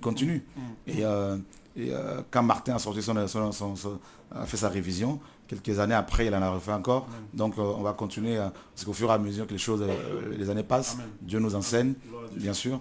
Alléluia. Regarde Benito, dans Jacques chapitre 2, j'en ai parlé samedi, Jacques chapitre 2, il y a verset 19, justement. Allô, bonsoir. Oui. Oui. Frères et sœurs, j'avais appelé déjà une fois, je suis de Nancy, et je suis le jeune qui avait appelé la dernière fois, juste pour rendre gloire et pour confirmer ce que le frère de Marseille m'a dit, parce que quand j'ai vu la Bible, frère, c'est pas 1 million, mais 1 milliard. Amen. Parce que le Seigneur, il a dit, ma parole, qui est épurée, la saine parole, la saine doctrine sera propagée partout dans le monde, et ce sera dans toutes les langues. Amen. Amen. Je dis Amen. Le Seigneur m'a vraiment mis à cœur et bon, c'est dommage que je ne peux pas me rendre à cause des moyens de transport ou quel que soit, mais béni soit le Seigneur parce que maintenant la parole sera proclamée, la parole épurée et la saine doctrine. Et franchement, je vois une vraie armée céleste, là, une vraie parole de Dieu là. Le miel et le lait, là c'est les abeilles qui sont pas engrossées par le sucre qui ont produit ça, mais c'est les abeilles de Dieu. Amen. Et voilà pourquoi j'ai un cœur qui est dans la joie. Et franchement, en plus les applications, le site internet qui va se mettre en place, je bénis Dieu. Bon, il va y avoir la persécution, mais nous serons bénis, tandis que la parole sera proclamée comme Proverbe 8 dit partout, dans les places, partout, elle sera proclamée. Et ceux qui refuseront d'obéir à la parole divine, à la parole épurée, eh bien, ils seront maudits par le Seigneur, mais ils seront bénis par nous, et les fils seront bénis. Alléluia. Dieu est bon, mon frère. Que Dieu soit béni en tout cas. Donc 1 milliard, alléluia, gloire à Dieu. Je dis Amen. Ouais. Amen. Parce que ça va tourner avec l'application. Ça va beaucoup tourner bientôt. C'est pas assez, effectivement. On est 60 millions. 1 million, c'est pas assez. Donc je crois qu'on va changer même le truc. 1 million de Bibles. Il y a 4 milliards de Bibles qui sont imprimées par an. 4 milliards de Bibles qui sont imprimées par an. Ah ben, je comprends pourquoi. Le Seigneur fera ce qu'il a à faire. On ne peut que dire Amen au Seigneur. J'en profite en même temps juste pour dire, je suivais une émission récemment là, qui parlait de l'impression des Bibles. De l'impression des Bibles, il faut savoir que du fait de, pour certains, ce que disaient les journalistes de l'obsolescence, ils parlaient d'une obsolescence. D'accord. Eux-mêmes disaient que la Bible, certaines traductions étaient déjà obsolètes au niveau du langage, ce qui fait qu'il y a un problème de compréhension. D'accord. Et de ce fait-là, alors, la Bible n'est plus le livre le plus imprimé. D'accord. C'est ce qu'il disait. Elle a été remplacée, je le dis, par un catalogue, le catalogue Ikea. D'accord. C'est le catalogue Ikea qui est plus imprimé que la Bible actuellement. D'accord. Parce que les journalistes disaient qu'elle était obsolète. Donc on voit qu'il y a une nécessité de révision. Amen. Comment on peut le négliger? Alléluia. Et je crois qu'avec la BJC, la Bible redeviendra le livre le plus imprimé au monde. Gloire à Dieu. C'est une prophétie que je reçois avec joie. On a dit Alléluia, gloire à Dieu. Alléluia. Je sens comme si de l'eau tombait sur moi. Mais il y a quelque chose dans Ézéchiel 28, justement. Ça, on l'avait relevé par rapport quand on faisait la révision. Vraiment, l'équipe, que le Seigneur soit béni pour l'équipe. Donc, on était vraiment complémentaires. Et par rapport à la chute de Satan, justement. Et on a quelqu'un en ligne, on va le prendre dans quelques minutes. Ézéchiel 28, à partir du verset 11. Et la parole de Yahweh, donc on va vérifier dans vos Bibles en même temps. La parole de Yahweh me fut encore adressée en ces mots. Fils de l'homme, prononce à haute voix une complainte sur le roi de Tyr et dis-lui, ainsi parle le Seigneur Yahweh, toi à qui rien ne manquait, plein de sagesse et parfait en beauté. Tu étais en Éden, le jardin de Dieu. Ta couverture était de pierres précieuses et de toutes sortes. Vous voyez, donc les pierres précieuses étaient sa couverture. Et déjà, ça change beaucoup de choses. De sardoine, de topaz, de diamant, de chrysolite, d'onyx, de jaspe, de saphir, de scarboucle, d'émeraude et d'or. Tes tambourins et tes flûtes étaient à ton service, préparés pour le jour où tu fus créé. Tu étais un chérubin ou un pour servir de protection. Donc, ou un pour servir de protection. Je t'avais établi et tu étais sur la sainte montagne de Dieu. Tu marchais entre les pierres éclatantes. Tu étais parfait dans tes voies dès le jour où tu fus créé, jusqu'à celui où l'injustice fut trouvée en toi. Selon la grandeur de ton trafic, tu as été rempli de violence et tu as péché. C'est pourquoi je te jette comme une chose souillée hors de la montagne de Dieu. Tu vois, Benito, je te jette comme une chose souillée hors de la montagne de Dieu. Et je te réduis d'entre les pierres éclatantes, ô chérubin protecteur. Ton cœur s'est élevé à cause de ta beauté et tu as corrompu ta sagesse à cause de ton éclat. Je te jette par terre, je te donne en spectacle au roi, afin qu'il te regarde. Tu as profané tes sanctuaires par la multitude de tes iniquités, par l'injustice de ton commerce. Je te fais sortir, et je fais sortir du milieu de toi un feu qui te consume, et je te réduis en cendres sur la terre, dans la présence de tous ceux qui te regardent. Tous ceux qui te connaissent parmi les peuples sont désolés à cause de toi. Tu es réduit à néant, tu ne seras plus à jamais. Donc, et ça c'est, ce qui est fort, c'est que je te jette comme une chose souillée. Et c'est vraiment, allô, bonsoir. Bonsoir, frères et sœurs. J'aimerais bénir l'Éternel pour l'œuvre qu'il accomplit. J'aimerais aussi bénir les frères et sœurs qui ont participé pour cette œuvre. Moi, pratiquement, Dieu m'avait déjà enseigné sur Matthieu 5, sur la bénédiction. Il devait comprendre que ce n'est pas heureux, mais c'est béni. Donc, et là, il devait comprendre que cette évangile de prospérité qui est propagée dans les assemblées, c'est pas vrai, parce que la vraie bénédiction, c'est ça, les persécutions. Et quand je vous ai entendu parler, ça m'a encore encouragé. Et donc, je pense qu'à travers cette œuvre, beaucoup de cas vont tomber. Et je pense même que dans les délivrances vont s'effectuer juste en lisant la parole, il y a des démons qui vont sortir, parce que là, il y aura vraiment beaucoup de cas qui vont tomber. Donc, voilà, je voulais bénir le Seigneur. Gloire à Dieu. Que Dieu soit béni. Amen. Voilà. Quelqu'un d'autre a quelque chose à dire? Alors, bonsoir. Oui, Yann. Est-ce que tu peux lire Jean Jean 18? 18. Ouais, verset 4. Verset 4. Au moment de l'arrestation de Jésus, en fait. Jean 18, verset 4. Gloire à Dieu. Donc, ouais, des passages comme ça que vous pouvez pour donner plus de force aux frères et sœurs. Alors, le retour, hein, les amis. Voilà, ça fait bizarre quand on ne s'entend pas. Et donc, on va prendre la personne dans quelques secondes. Jean 18, 4. Et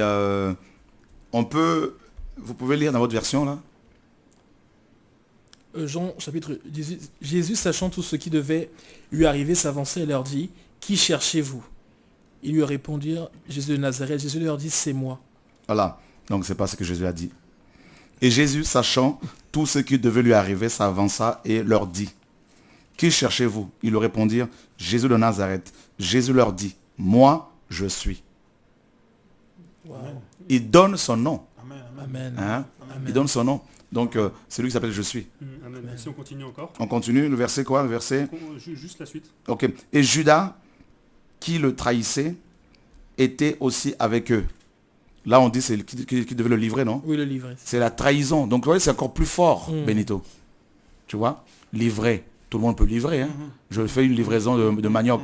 Je fais une livraison de la Bible. Tout ça là, ça c'est trahir. C'est toi comment ils ont minimisé les mots là, tout ça là. Et Judas qui le trahissait était aussi avec eux. Or après que Jésus leur eut dit, moi je suis, ils reculèrent et tombèrent par terre. Là, ça explique pourquoi ils sont tombés, parce qu'ils étaient saisis par le fait que Jésus est révélé, hein, leur est révélé son identité. Amen. Je suis. Amen. Celui qui s'appelle Je suis. Amen. Et il tombe.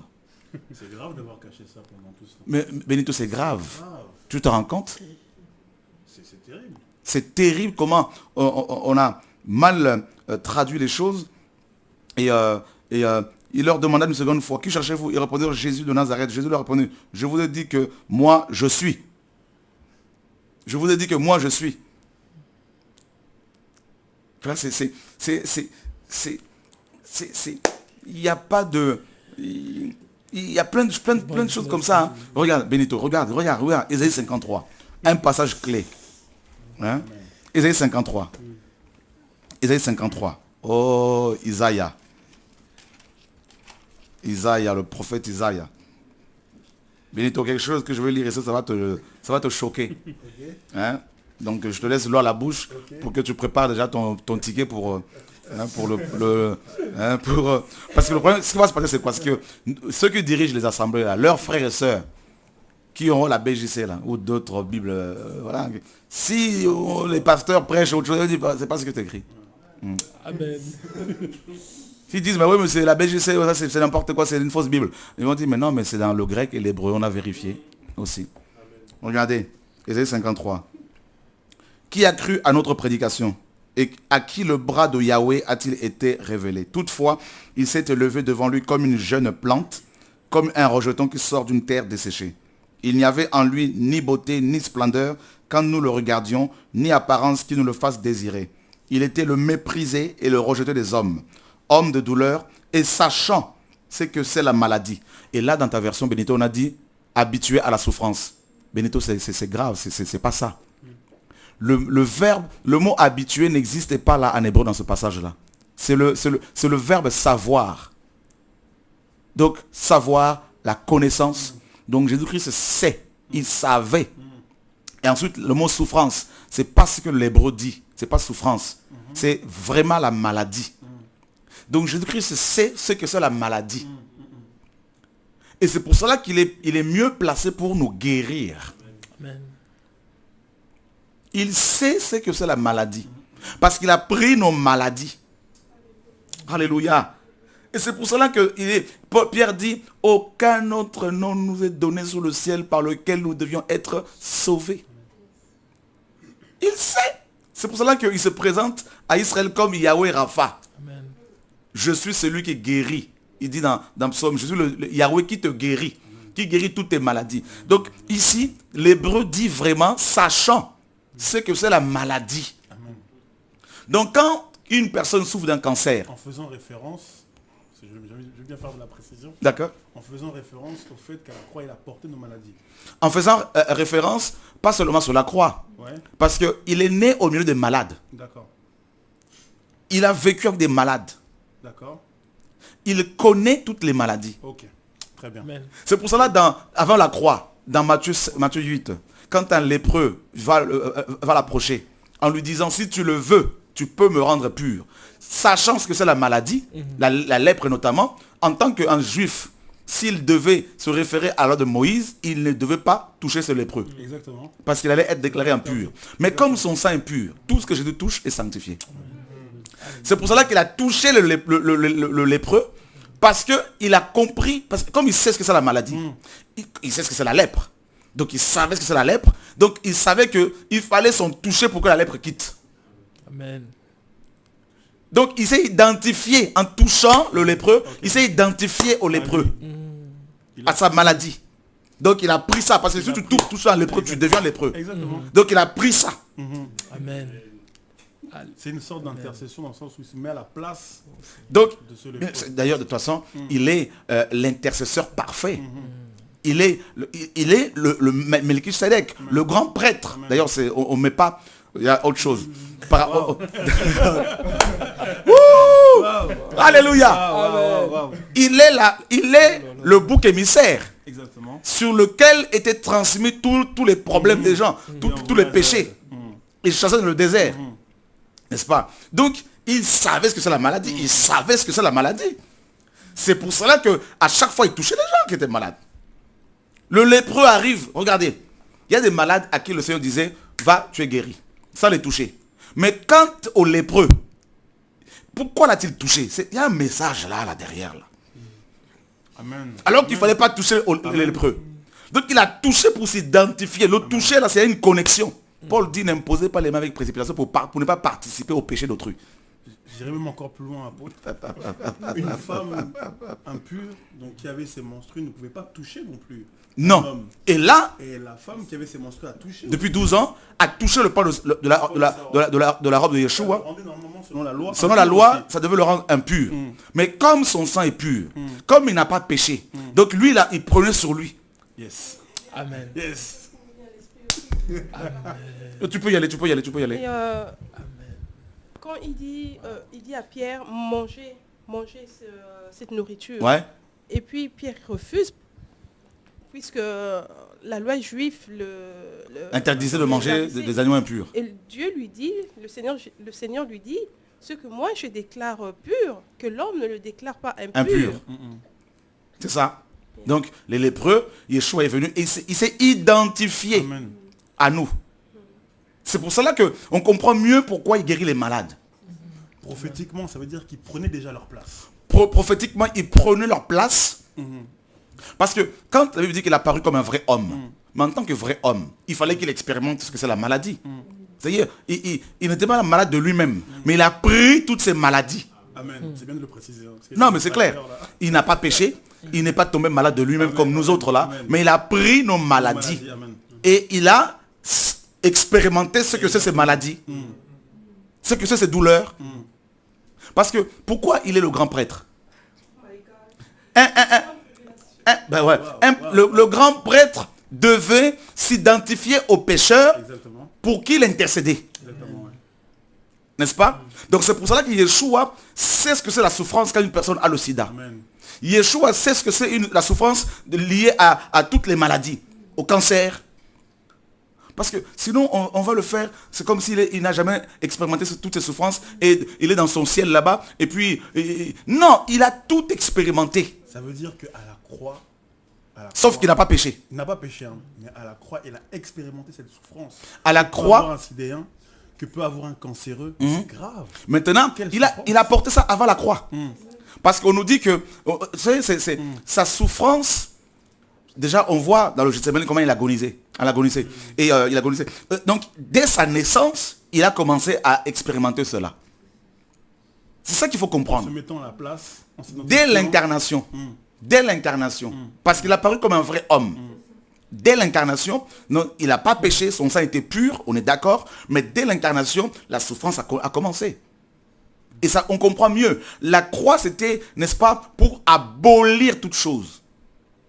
Pour abolir toutes ces souffrances, pour mettre fin à tout, vaincre définitivement toutes ces souffrances en tant qu'homme. La croix, c'était, n'est-ce pas, le point final. Exactement, pour les livrer publiquement. Pour livrer publiquement, officiellement, bannir, vaincre le péché officiellement, tout ça. Mais la souffrance de Yeshua a commencé dès son incarnation, sa naissance. Il a grandi au milieu des pécheurs. Il a vu des hommes pleurer à cause du péché. Il a vu des hommes pleurer à cause de décès. Quand, Lazare est mort, Yeshua a pleuré. Pourquoi a-t-il pleuré? Parce qu'il ne pouvait pas ressusciter Lazare? Non. Parce qu'il s'est identifié à la souffrance des gens. Il a vu en même temps l'incrédulité des hommes. Comment l'incrédulité peut faire mal à Dieu. Donc, il y a eu tout ça. Et on voit Yeshua fatigué du voyage, nous dit la parole, dans Jean 4. N'est-ce pas? Donc, il a expérimenté toutes ces souffrances, toutes ces limitations avant la croix. Sur la croix maintenant, et quand il est arrivé à la croix, eh ben, là, c'était maintenant toute cette charge. Hein, tout était tombé sur lui, d'un seul coup, aussi bien comme il faut. Et parce qu'il portait déjà ce fardeau depuis. Et quand il est rentré dans son service à l'âge de 30 ans, eh ben, regardez bien partout où Yeshua allait, il était ému de compassion, nous dit la parole. Quand il voit des foules languissantes, comme sans berger, il souffrait. Mais pourquoi a-t-il guéri les gens? Mais parce qu'il souffrait. Parce qu'il avait la compassion pour ses âmes. Parce qu'il s'identifiait à ses malades. Les guérisons que Yeshua a opérées, ce n'était pas pour démontrer qu'il est puissant, tout puissant. C'était d'abord parce qu'il souffrait à cause de ses malades. Ému de compassion, nous dit la parole. Donc on comprend encore mieux les choses. Maintenant, la croix, c'était le point final. Arrivé sur la croix, là maintenant, il était exposé devant tout le monde. Et là, pour montrer que voilà, c'est l'objet de malédiction, officiellement. Mais bien avant, Yeshua, dans son cœur, portait nos fardeaux. Il guérissait parce qu'il s'identifiait aux malades. Quelqu'un qui a connu la pauvreté, le jour où il va avoir un peu d'argent, il saura comment aider les pauvres. Parce qu'il se rappelle de ses souffrances du passé. Donc quand Yeshua guérissait, c'est parce qu'il ressentait leur souffrance. Mais à apôtre, entre ce qui est des souffrances qu'il a connues avant la croix et la souffrance qu'il a connue à la croix. Ce qui était avant la croix était une souffrance morale, psychologique, mais à la croix c'était carrément physique. Parce que dans son corps, vraiment le sida l'a atteint, puisqu'il a porté ça dans sa chair, parce que la parole le dit. Il l'a porté dans sa chair. Donc ça veut dire que il a été comme une éponge qui a absorbé toutes ces maladies en les prenant sur lui. Bien sûr. Non, mais sur la croix, c'était l'exposition. Il fallait qu'il soit livré, publiquement, aux yeux des nations, aux yeux de passants, pardon. Et là, il y a eu toutes sortes de souffrances, bien sûr, d'un seul coup, qu'il a porté d'un seul coup, donc spirituellement, moralement, physiquement, tout. C'était le summum, la croix. Voilà, c'est le paroxysme de la haine de l'homme vis-à-vis de Dieu, et le paroxysme aussi de l'amour de Dieu en même temps. C'est terrible, hein? Donc à la fois c'était le paroxysme de la haine des hommes. Donc voilà, on le tue. Donc voilà, on achève on manifeste notre haine vis-à-vis de cet homme, mais en même temps, c'est aussi le paroxysme de la croix, c'est le paroxysme, c'est le summum, l'apogée de l'amour du Père envers nous, n'est-ce pas? Ce sacrifice. Et mais Yeshua, en marchant avec les gens a porté déjà nos fardeaux. Donc c'est... Dans l'hébreu, il est dit en fait que nous n'avons pas un sacrificateur souverain, sacrificateur qui ne puisse pas compatir à nos faiblesses. Effectivement. Et je pense qu'en fait ce passage-là ne parle pas spécialement de ce qui s'est passé à la croix, mais de tout ce qu'il a apporté bien sûr, avant. Parce qu'il a vécu au milieu des pauvres. Pourquoi Yeshua s'est-il laissé toucher par des prostituées quand il était chez ce pharisien? Parce qu'il s'est identifié aux pécheurs. Bien que n'ayant pas péché, mais il s'est identifié aux pécheurs. Vous voyez?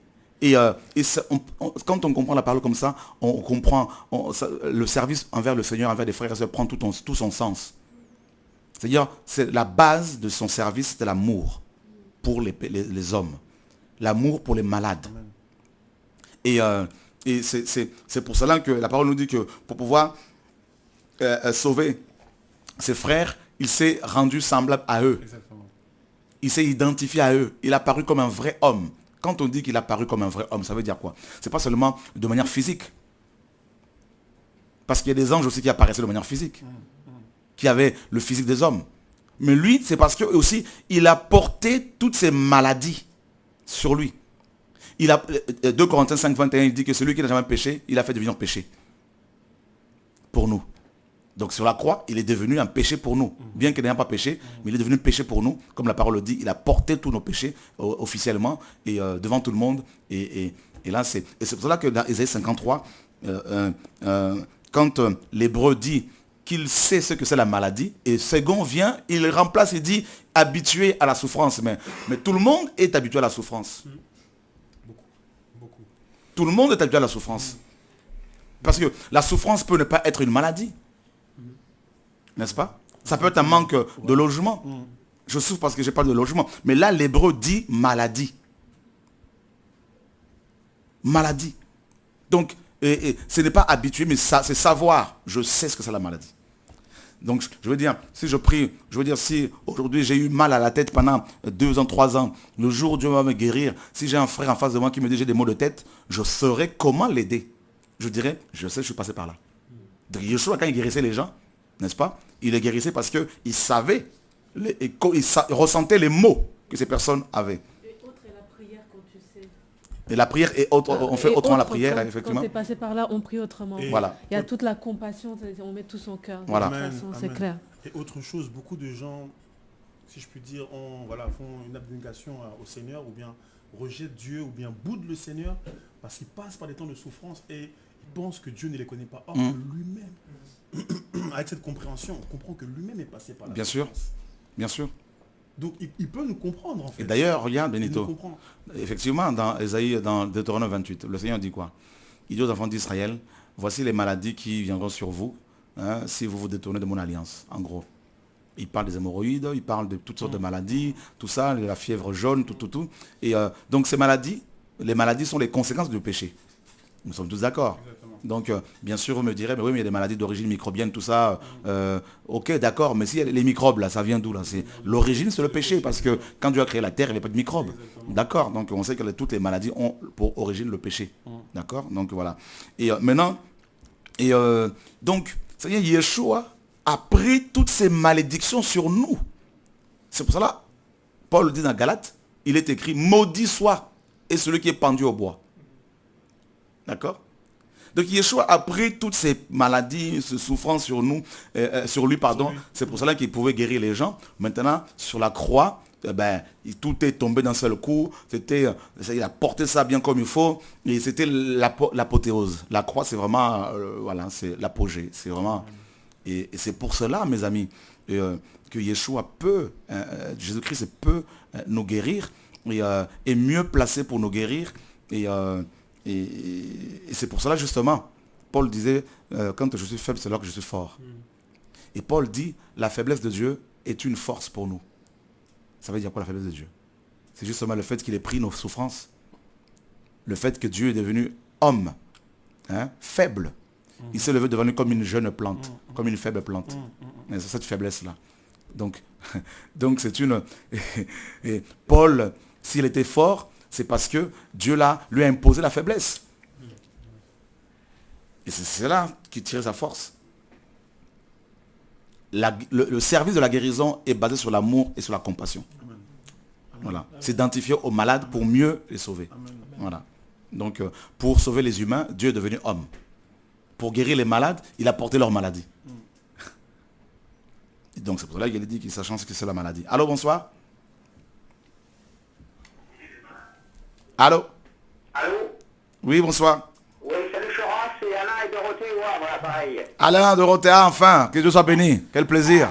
Écoute, on partage votre joie et c'est vraiment une grâce de Dieu de pouvoir avoir maintenant une Bible à la hauteur de ce que nous espère. Et avec Dorothée, comme on aime beaucoup partager, ça va nous aider à aller encore plus loin et approfondir de plus en plus la parole.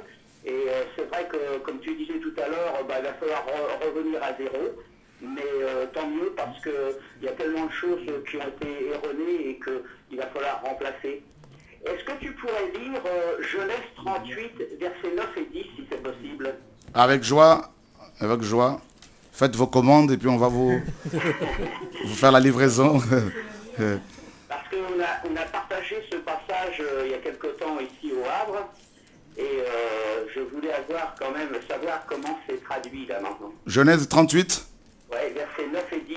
C'est au sujet de Onan qui refusait d'aller avec la femme de son frère parce qu'il ne voulait pas donner de succession à la génération de son frère plutôt. Mais Onan, sachant que les enfants ne seraient pas à lui, se souillait à terre lorsqu'il allait vers la femme de son frère, afin de ne pas donner de postérité à son frère. Ce qu'il faisait déplut à Yahweh, c'est pourquoi il le fit aussi mourir. Voilà. Alors, moi, ce que je voulais savoir, c'est, est-ce que, d'après ce que je comprends, moi, il devait se souiller avant d'avoir les rapports avec sa belle-sœur, et non pas, comme on dit, qu'il a des rapports et qu'il saute en marche, parce que pour moi, il me semble qu'il se masturbait avant, non? Non, en fait... il est dit qu'il se souillait à terre lorsqu'il allait.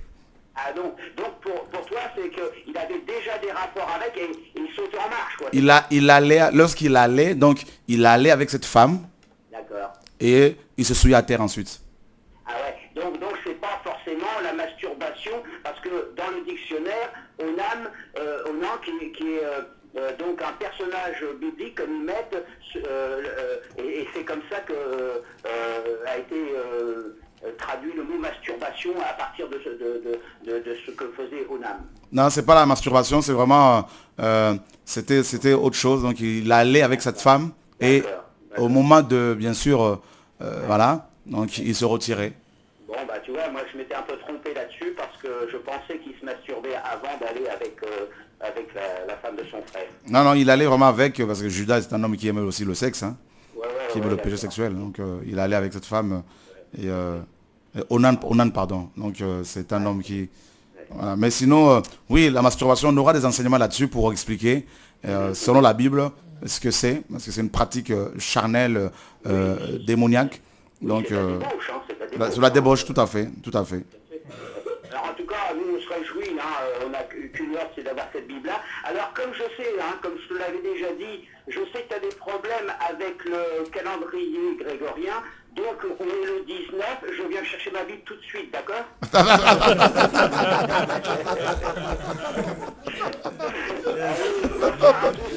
Merci en tout cas à toi, merci au Seigneur bien sûr avant, et merci à toute l'équipe parce que oui, ça devait être vraiment beaucoup de travail et comme disait Adèle tout à l'heure, forcément que vous avez dû avoir des moments de découragement, mais merci d'avoir persévéré. On va bénéficier de votre travail et soyez vraiment richement bénis. Gloire à Dieu.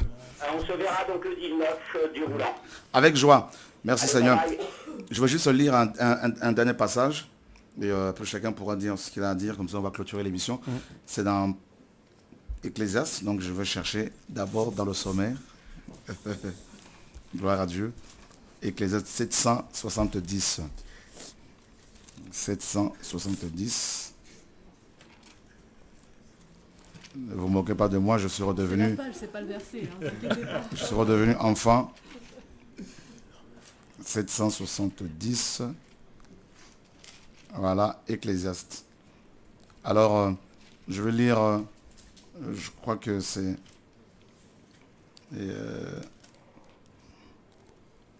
alors, je cherche le passage que je vais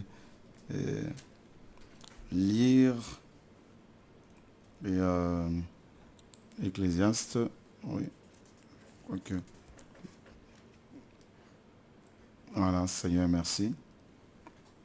Le maudit par le roi, je crois que c'est 10 si je me trompe. Voilà, c'est ça. Ecclésiaste chapitre 10, Benito, tu peux nous lire le verset 20 s'il te plaît? Ecclésiaste 10, verset 20, il est écrit, ne maudis pas le roi, même dans ta pensée, et ne maudis pas le riche dans la chambre où tu couches, car l'oiseau du ciel emportera ta voix, l'animal ailé publierait tes paroles. En fait, le mot animal, là, c'est Baal. Le Baal, hein? Donc, car l'oiseau du ciel emporterait ta voix, le Baal ailé rapporterait tes paroles. Donc, ce n'est pas l'animal. Ils ont mal traduit ce passage-là. C'est ce Baal. Donc, maître, possesseur, encore, bien sûr, Baal. Donc, en fait, il y avait un démon, comme ça, donc une divinité qu'on appelait Baal d'El, Baal ailé. Et donc, c'est d'où, justement, aussi le... Une mouche, non? Voilà. Donc, c'est un démon qui est là, Belzébul, tout ça, qui, voilà, espion, qui... donc, il y a plein de choses comme ça, et puis... les animaux pareil. Et quand on dit poursuite devant, par exemple, poursuite devant, hein, car c'est la poursuite devant, c'est pas poursuite devant, c'est tourment d'esprit. Tu vois? Donc, c'est... Il y aura des heures de partage. Donc, l'esprit est tourmenté. Donc, voilà. Je peux demander la lecture d'un verset? Ok. Apocalypse 14. Apocalypse 14. Le verset 13. Apocalypse 14. S'il y a... Le verset 13. J'anticipe un peu, je pense que...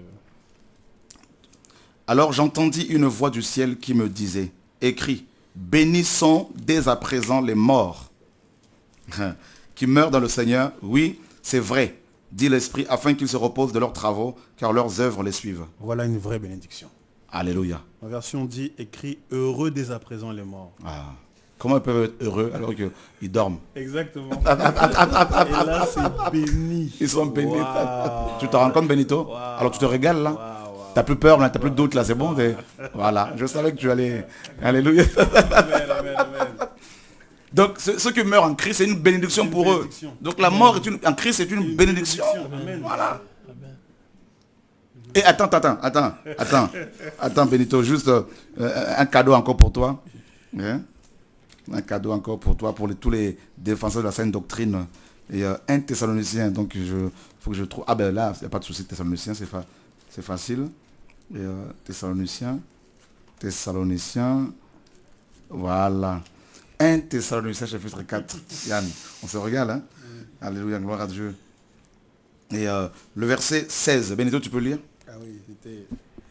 Car le Seigneur lui-même a un signal donné à la voix d'un archange. Car le Seigneur lui-même a un signal donné à la voix d'un archange. C'est pas vraiment ça. Car le Seigneur lui-même, avec un cri de commandement. Le signal donné, c'est un cri de commandement. Qu'ils ont traduit par signal donné. Il y a la notion de commandement, l'ordre. Car le Seigneur lui-même, avec un cri de commandement, donc il va commander lors de l'enlèvement de l'église, et une voix d'archange, et avec la trompette de Dieu, descendra du ciel, et les morts en Christ ressusciteront premièrement. Puis nous qui vivrons et qui resterons, seront enlevés ensemble avec eux dans les nuées, à la rencontre du Seigneur, dans les airs, et ainsi nous serons toujours avec le Seigneur.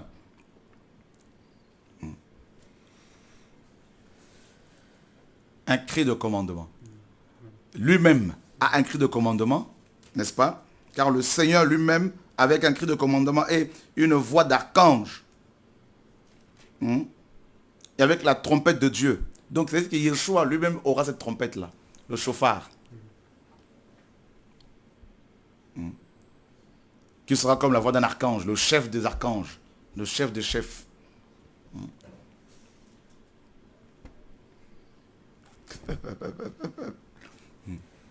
C'est... Voilà, donc si quelqu'un veut rajouter quelque chose, un mot de la fin. Voilà, il n'y a plus rien. Que Dieu soit béni, mes amis. Voilà, pour ceux qui nous ont rejoints tard, la BJC est là. Voilà, la Bible de Jésus-Christ. Vous tous qui avez soutenu financièrement, voilà le travail qui est fini. Ouais, maintenant, le 19 décembre, vous pouvez vraiment venir prendre votre Bible. Mais il y aura d'abord l'adoration, il y aura d'abord les témoignages, il y aura d'abord la prédication. Et voilà, un BJC. Un BJC. Donc, Dieu est bon. Ouais, oui, donc juste par rapport au 19 décembre, une petite annonce, c'est pour dire en fait que pour permettre aux équipes techniques donc d'installer le matériel, les portes des salles ne seront pas ouvertes avant 14h. D'accord, ça c'est la première des choses. La deuxième des choses en fait qu'il est important de savoir, c'est que sur place, il n'y aura pas de service de restauration. Donc pas de boisson, pas de nourriture qui sera proposée. Donc chaque personne devra venir avec son casse-croûte si elle le souhaite. Et enfin, il n'y aura pas non plus de service de garderie pour les enfants. Donc les parents, s'ils viennent avec leurs enfants et qu'ils ne peuvent pas faire autre chose, ils doivent savoir que de toute façon, ils devront les gérer du début à la fin. Donc voilà, c'est une information importante pour qu'on vous puissiez vous préparer en conséquence parce qu'on attend déjà les foules qui vont venir longtemps à l'avance. Toutefois, les portes ne seront pas ouvertes avant 14h. Donc vous nous excuserez d'avance. Voilà. Et il n'y aura pas de Bible pour les enfants de moins de 10 ans. Donc aussi. Et c'est important parce qu'on n'a que 10 000 exemplaires, frères et sœurs. Je pense que vous allez nous comprendre. Pour les adultes, il n'y a pas de problème. Et les enfants de moins de 10 ans, non. Vous allez pouvoir lire avec eux, vos livres à la maison. Donc il n'y a pas de problème. Et merci encore pour les frères et sœurs qui nous ont soutenus. Merci encore pour ceux et celles qui ont cru en ces projets et qui nous ont fait confiance, qui nous font confiance malgré les combats, qui prient pour nous et qui continuent à soutenir cette œuvre dans la prière, matériellement et financièrement. Et que le Seigneur se souvienne de vous. Et que toute l'équipe, des personnes, même des personnes dont on n'a pas cité de nom qui nous ont soutenus, nous n'avons pas oublié votre aide. Que le Seigneur vous le rende, au centuple. Que Dieu vous garde au nom de Yeshua. Amen. À demain, 20h30, heure de Paris.